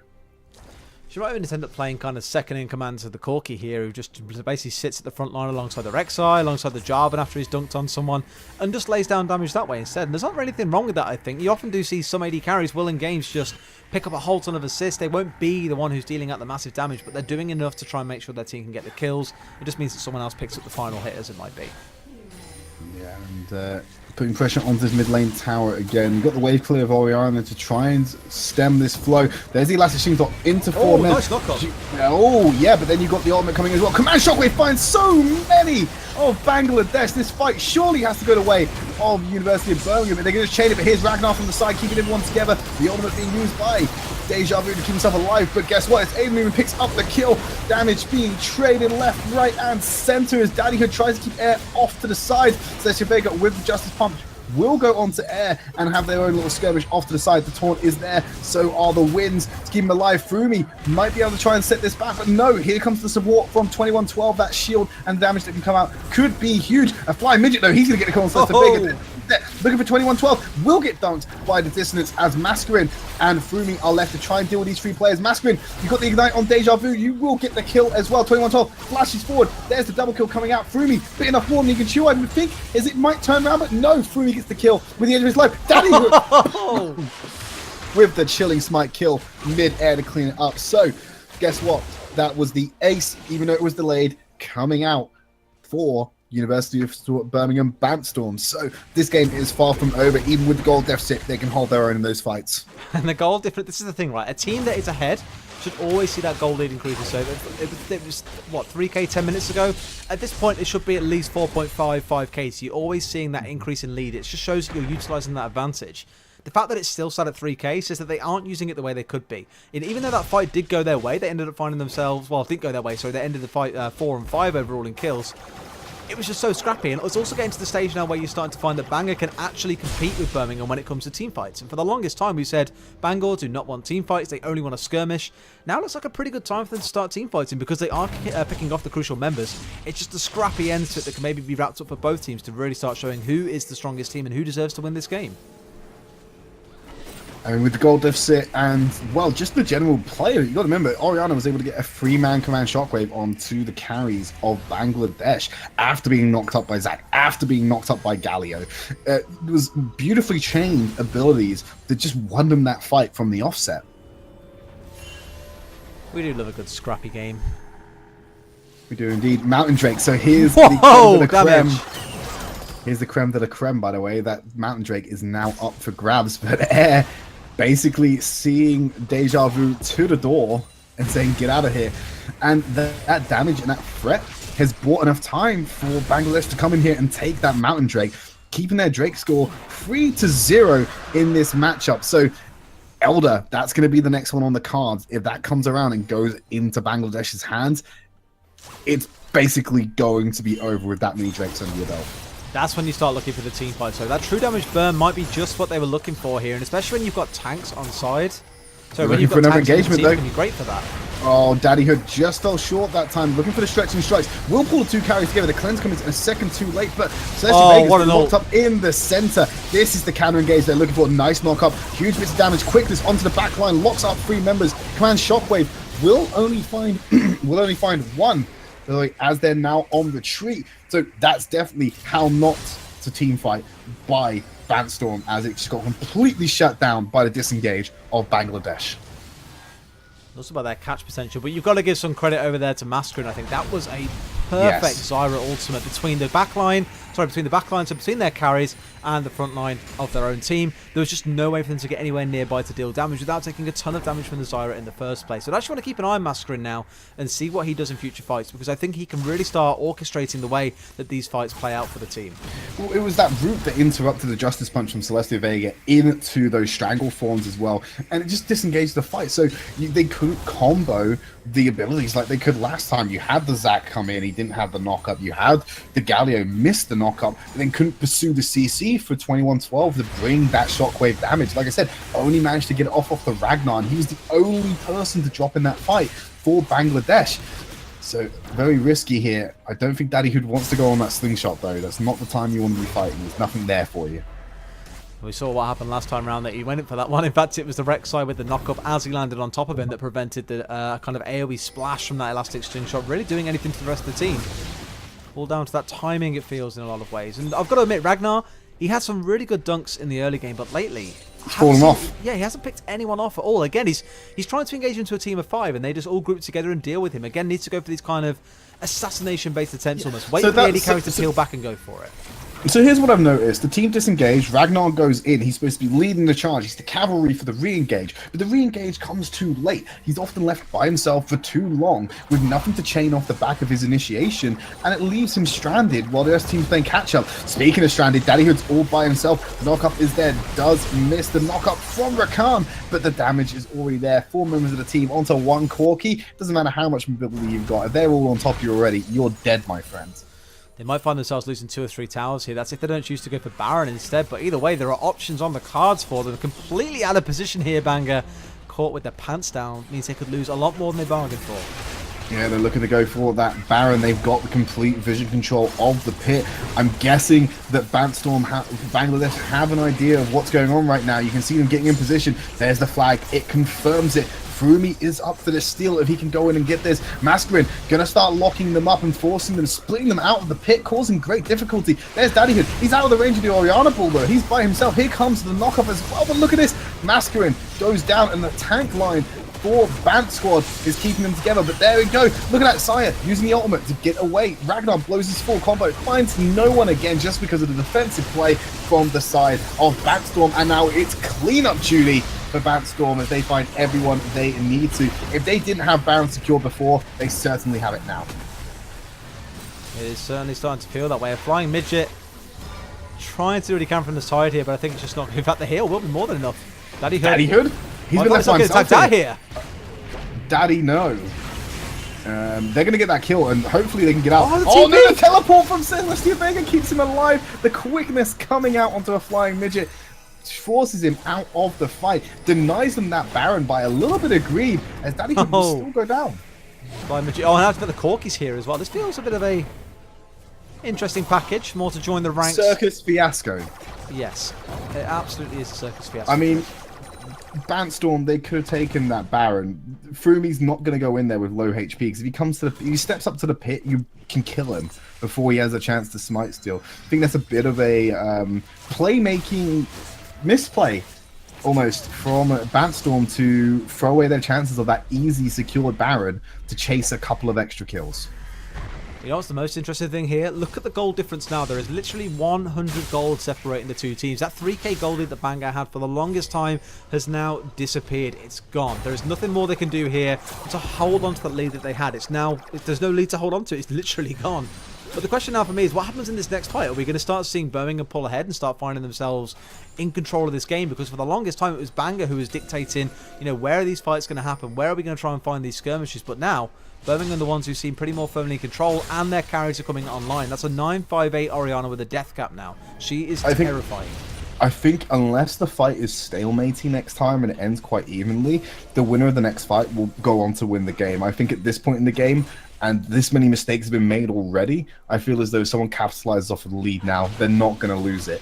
And I feel they will ride that wave of advantage to victory, the sandy beaches of victory, shall we say. So yeah, big next team fight for me anyway, I think it's going to be really important. Unless, of course, it's just a stalemate clown fiesta where nothing actually happens and no one really dies. I mean, Baron surely is the next objective you start looking at, thinking that's where the next big fight's going to happen. That is the only real big objective left. Until 7 seconds time when the Elder Drake comes up. And then that's another big one. One thing to point out quickly as well on the side of Bandstorm, they're running double Knight's Vow. They've got one for each of their carries on their tank units, which is really good because it's going to be mitigating a lot of the damage that's going on to them, stopping some of that Jarvan burst that does come in. Look how quickly they are decimating this Elder Drake. He's going to have, Frumi's going to have to go for the steal. Goes in, doesn't get it. He's secured for Bandstorm, and now there's a pit of death. Look at that, interrupting Ragnar's combo. He's going to go down quite easily here with his Elder Dragon burners. It is all going in the favor of Bandstorm, trapped in the Cataclysm, delaying their pursuit, but with the dragon in hand, and one of their key members down as well. Baron is on the cards for them, or they can push their advantage here and try and get some towers into their belt. Indeed, they do push themselves forward. This looks like the point now where they start taking the lead. It's only a 1500 gold lead, but it's still a lead that enables them to push the way they are now to secure Elder Drake, to completely shove Ragnar out of the game. Look at this, Daddyhood on the side. Daddyhood on the side. He's ready for it. Nice knock up from Frumi. Does interrupt it and basically shuts down that initiation, but they've had to give it up for another tower. Mid-inner going over the Bandstorm. Yet again, is this a retreat or is this a retreat to Baron?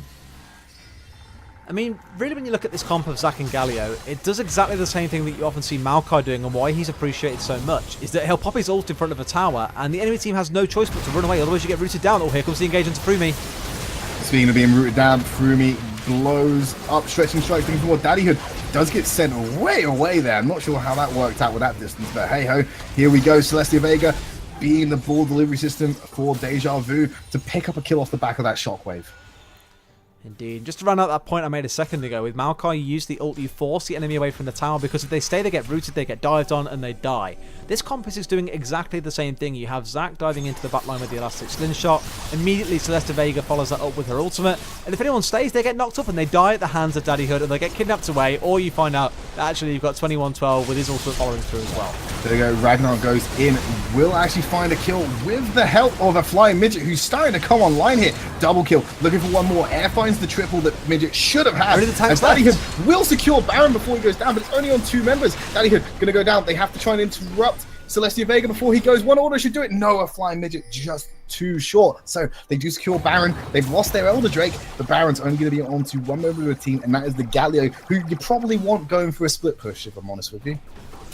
Yeah, for the longest time I was thinking a flying midget really needs to look towards like a Blade of the Ruined King here, just to deal with these huge tanky frontliners. Yes, the crit is nice, but if you can't even get through their armor, what's the point? Interesting pathing there. Thankfully, the turret got destroyed, otherwise that could have been bad news bears for Ragnar and Air. They're still being able to chunk away Celestia Vega, but they don't really have the burst they want in XD. They're going on this. Okay. Interesting decision by Frumi to dive that deep. I mean, you've got 3 seconds left on Zarya. You're in the base. Does keep him away from the tower, though, and it's going to pick up the first inhib of the game off the back of that. So it may have been questionable at face value, but when you think about it, Frumi may have just got themselves an easier inhib. That's all it takes. And they got themselves a couple of towers in the top lane too. So suddenly they turned it back on its head and have that gold lead back that they had earlier on. It's only 2k, but it's still a gold lead nonetheless. That just kind of shows you over the last 15-20 minutes how back and forth this game has been. Neither team really retaining control for too long. It only takes one misstep from a carry and they get eliminated from the rift. And as we saw a second ago, there's only the Zac and the Galio left. Here's the engage though. No, I'm not. Shut up. Didn't say a word. If I could missing ping you, I would. Yeah, that's time to missing ping your co-caster. I don't know why I didn't look at the minimap. I was just looking at the screen. And I was like, yeah, Zach's about to slingshot in. He's about to fight someone. Nope. To be fair, the amount of fights have been initiated off of Daddyhood Elastic Slingshot. I Yeah. can kind of forgive you for making that mistake if you didn't look at the minimap. But just like solo queue, it's when you are PTSD, man. commentating, Come on. always keep an eye on that minimap. It does help you out massively. You are correct. As always, Trish, you're always correct. Say that again. Daddy, please. We in the Daddy clan like to support each other. We are. Yeah, and then some. And then Frumi, Masculine, Flying Midget, Air, all down the mid lane as Ragnar's going to come up behind them again. So no Baron, no Elder. This could be a clean fight. The gold lead has swung back in the favor of Bangladesh. Would this be another 67-minute game for them? This could be dire, disastrous for them, for us and for them if it is. Look at this, they've zoned off Daddyhood. He's going to use the Let's Bounce with no passengers to get himself to safety over that Strangleforn CC. Love that mobility on the tank. You've got the elastic slingshot. You've got your own ultimate to get out as well. You've got the survivability of your passive. There's so many tools to keep Zach alive, which is why he is so oppressive as a jungler at the minute. He's basically a kidnapper. He's not even a tank. He's just a kidnapper who never dies. So I say he's about to die. Yeah, Flying Midget, he did have the GA available, might have got the reset, certainly would have lost the GA if he went firstly for that kill, Watch but there's top lane. no need. Yeah, exactly, Ragnar is in that top lane. He's got a huge wave crashing against that tower. He should be able to solo take it if no one goes to help him, but you're leaving yourself a man down in the bot lane. You're sending Galio, who's one of your most fed members, up there now, along with this Orianna. You've got no ball delivery system. Ragnar has got the AD to take that tower quite easily as well, so he's cleaned that up. Maybe won't get the in here because Celestia Vega's still sitting on that Baron Nashor, but you've got the push in bot lane still where the bulk of the team fight remains. And we talked about it. Ragnar is like this second wave initiator. Speaking of initiations, nice interruption of one by Frumi on Daddyhood there. It's worth mentioning, though, at least for Celestia Vega here, that she can join the fight. Well, he can join. She. Yeah, he can join the fight at any moment, just using his ultimate like this. Now, right, here we go. Right, well, there we go. That's the quickness going in with the knock-up. Let's Oh, the kidnap! finds Corki. That is huge for Bankstorm. Look at the base, look at the Flying base. Midget. Yeah, they have to go back. A Flying Midget. He's got the GA. If he can stall for more time, they could just get backdoored here by Ragnar. He's got one tower. The second wave is crashing against the other tower. The GA and Masquerade, if they can keep him alive. Both Nexus towers have gone down. Ragnar, if he wants to, he can be able to end this game because there's so much delay going on here. It's just Orianna. No, Celestia Vega has gone back to kill. Double kill for Xayah. Ragnar will go down. The GA will keep him alive, but he won't have enough time to get that damage. Nice, immediate, preemptive CC there. But the base of Bankstorm is in disarray. It is, and the issue here is that you might have just got an ace, but there's no objectives on the map for you to take. There are no minions pushing into any lane for you to take towers. You can't even get these bot lane towers, which is so fragile at this stage in the game. They're resigned to protecting their own base against a double inhibitor they lost. So yes, the engage was great. Yes, they managed to ace the enemy team, but you lose so much for it that you have to think in the end it just isn't worth it. Well, what will be worth for them because they've got a lot of playing the turtle game at the moment. They're not going to be able to make any of these proactive map movements because it doesn't take a lot. Jarvan, I mean, if you look where the ward are, there is technically a ward in their base. It is by that bot lane tower. It wouldn't take very much for Jarvan to TP to it when they're out of position and go backdoor for the victory. It'd be a bit of a tall order, I feel. I'm saying, yeah, I'd say it's not the most ideal of things, but it is an option there. It absolutely It's is. an option. But you know that you're going to have someone probably sitting around just at least keeping an eye on it. They don't know that that one ward is there, I think, just by that bottom tower. But speaking of bottom tower, that's not too far off going down itself. One more siege like Bangor had just a few minutes ago. And, well, it's all there's for the taking. But you can see the effort that's going in here from Bankstorm to keep that top and mid wave out as much as possible. They really want to get some distance between these empowered waves and their base to buy time. If they do have to go bot to stop this siege, or if they do need to go and contest Baron when that's up in 1 minute and 10 seconds, they want to try and put as much distance of these waves between their base. The mid inhibitor, that's a saving grace for them. It has come back up now. The top lane probably will follow them quite shortly. So it will give them some respite from this oppression that comes onto their base here from the minion waves. Frumi, don't know what you're doing there, friendo. Maybe a little bit of a backdoor might go down before the fight even begins. And thankfully, does get out. The Stranglethorns being used by Masquerade to keep them at bay. Huge disengage ultimate being used already. Yeah, and usually a pretty big engage / team fight ultimate for them as well. We've seen what Masquerade can do with it when in terms of breaking a fight up, but Now he's forced to use it to try and save Frumi. It's not the first time that Frumi's been caught out in the wrong spot here, potentially. Here goes Celestia Vega with that Righteous Glory. Only finds one, immediately flashed out of it. Here comes Zach Frumi with the interruption yet again. There's no kidnap available on Daddyhood, but there is the CC to bring them all in. There is Rakan with the charm. Shockwave should decimate this fight. Masculine being charmed in. Auto attack comes out from 2112 to win the fight. Ragnar on the backline did get deleted when he went in solo yet again. Bantstorm somehow keeping this game alive for them. They lose 2 members again and gain nothing for that. It's not even close to bringing anyone down. 67-minute game. It's on the way, boys. It's on the way. Yeah, it's on the way. However, this time around, they're looking a lot closer to being able to get this bot lane tower. As a response, you do still have a flying midget hanging around. And I'm concerned for him because this is a very risky place to sit. Look at the commitment to spot. Flying midget needs to start rotating to Baron right now because they're all bots still, and Baron Nashor is up on tables. They will walk over that ward from Bantstorm as this bot lane outer will go down. But do you really want to trade a bot lane outer for a Baron Nashor at 45 minutes in with your bases in this state? No, you do not. And Frumi and Air are going to start it right away. And they must know this is exactly what is going on right now. They've walked over 2 wards now. They can see a flying midget going to join them as well. Look at this. Might be a steal coming out from 2112, but he's too late. Baron Nashor on the side of Bangladesh. And they have literally nothing. They just have to cut through a wall of paper to end this game. But that wall of paper is protected by a feisty team composition coming out from Bantstorm.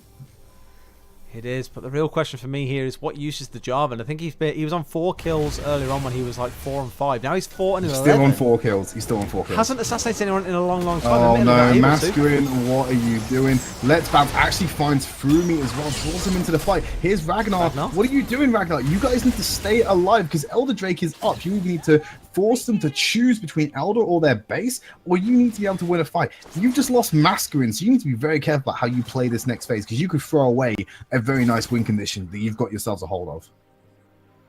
They could. Celestia Vega Force currently hanging towards top. Probably have to use TP to join the fight, so won't have that big impact, grand entrance to make anything happen for them. Yeah, they're going to have to collapse on the Elder Drake, though. I don't think they can give that up to Bantstorm if they're trying to push into the base. It just cancels out the Baron because they can just team fight them rather than go for the wave clear. Looking for it, ready to go. There's the charm. They're looking to take the fight to Bangladesh. The flying midget has been forced out already. Ragnar going to go down as well. This is definitely going in the fight of Bantstorm as Air's having to vacate the vicinity very quickly as Frumi takes that ultimate. But you can see, look at this, a flying midget. He's actually going to try and go for the end. So if there can be a little bit of a stall coming out, they might be able to get something, but at least he's going to be able to get the inhib, possibly 2. But he might actually go for the game end. No, he's going to go for the inhib. Smarter move there because I think that you can see he's going for it. 2112 is recalling. There's no way he can go for the game, and there's 3 members there.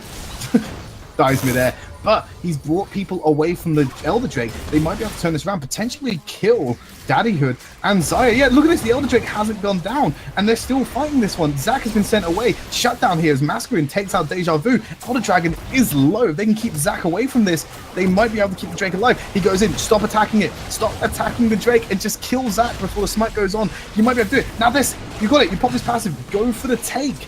Or just zone him off. There we go. 1800, 1700 health. Daddyhood still trying to get out.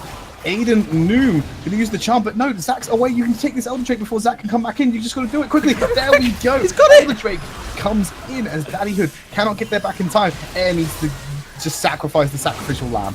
So teleport coming in from Ragnar. They might be biting off more than they can shoot. Elder Drake is only really on Corki. Everyone else doesn't have it. You can see mid lane inhibitor that has gone down. That's going to apply some pressure in the mid lane. This game is still so back and forth. Both these teams are on the cusp of breaching 100k gold. I almost wish then that Ragnar, knowing that he can't really do much in the fight, just TP'd into the base, into this mid lane here where there's a super, ran to the top lane and tried to take down that top inhibitor. That would have done them such a world of good. But now they find themselves in a spot where they have Elder, and they still have a Baron buff to play with as well, so they can try and use it to siege. Admittedly, not much longer left on it, but they can at least use it. Though. It's all on Corki, so they need to play around this Corki even more than they would have to do usually. Top lane seems to be where they want to go right now. You got 3 members on that side of the map. Phil Flying Midget picking up that red buff and going to go join them. Masquerade still 10 seconds off of respawning. He hasn't got Moby boots. He's going to take a while to get to that top lane if they want to fight for it. But look at this. Frumi looks like he's been caught again. This is not the fight that Bangladesh want. They are in great difficulty at the moment as Daddyhood will pull them away. Buy some more time though as they disengage, waiting for Masquerade to come and join them. And one thing that I'm really concerned about as well for a flying midget is there is no Blade of the Ruined King to deal with these tanks that are the real issue on the enemy team. No armor pen. There's no Last Whisper, there's nothing like that to deal with the armor. He's literally just firing here into a wall of armor and HP that is like, I don't care what you're going to do to me. I'm perfectly happy to standing here and taking your shots. So that puts even more pressure on air and removes the flying midget really as one of the key late game threats. Just what Tristana is meant to be. She's meant to be this late game threat. Needs to revise what items he's bought here, I feel. Maybe sell one of the attack speed items. Yes, it puts you at risk. And maybe even get rid of the GA, dare I say, just to try and make sure that you add that extra oomph into the next fight that they need. Yeah, I think the biggest concern, though, was just the chain damage coming out. It's obviously a conscious decision to buy that Bloodthirst to give him a little bit more of a chance to stay alive there with the shield and the lifesteal. But I agree with you, Des. No Bork, no armor pen, and you're going up against Zac and Galio. It doesn't add up. Very pardon, just had to clear my throat there. It just doesn't add up. It's all a little bit strange, but they still find themselves in this position where they have pressure, but the engage coming in from Daddy Hope once again. Right, they had to flash out of that one, or they had to Valkyrie out of that one. Flash from air, actually. He's only just recently used that. Bot lane, though, you can see that Ragnar is going for the split push, and I think that's what Ragnar has to relegate himself to. He has to relegate himself to the split push because he's not that impactful in these team fights, but he does have the damage to clear away towers, and that's exactly what he's done. That was on the cusp of dying anyway. He's managed to clear it out. Celestia Vega going in, and there's the taunt. Oh my god, Masquerade has to use that play, but look at the Flying Midget. He's already been taken out of this fight just from damage. Yeah, that's it. Jarvan's going for the end of the game, though. They need to keep everyone alive. He's backdooring. This is not what Batstorm won. Jarvan going for the end of the game on the Nexus as the fight is still turning around because they're not there to deal with panic him. mode for Batstorm. They can't deal with it. That is game over. Jarvan with the backdoor didn't answer it. Ragnar comes out with the carry at the end. He found a use after all. Well, if you can't get kills on champions, get kills on Nexuses instead, or Nexi. What would you say is the plural for that? Nexi? Nexuses?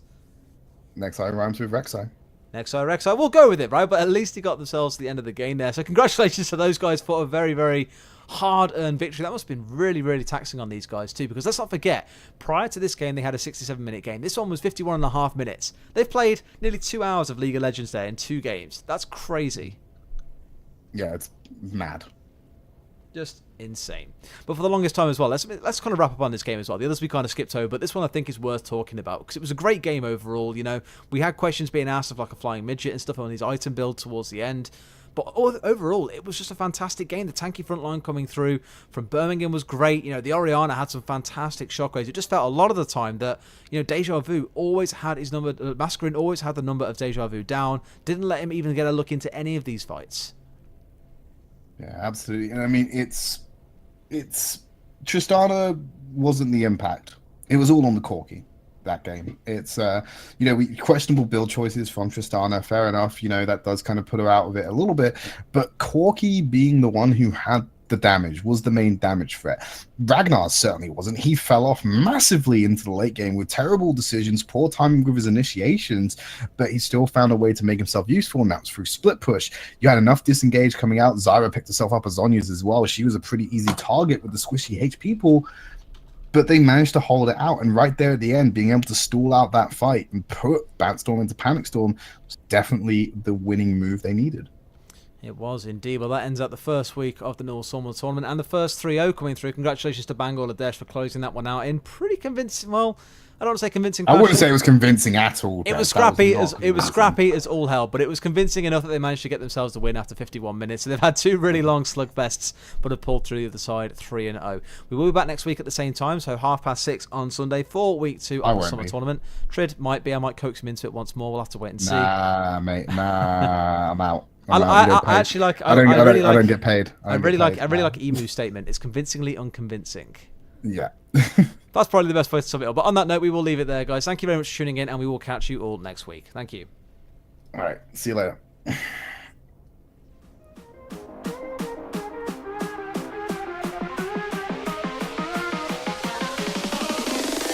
Never fade away.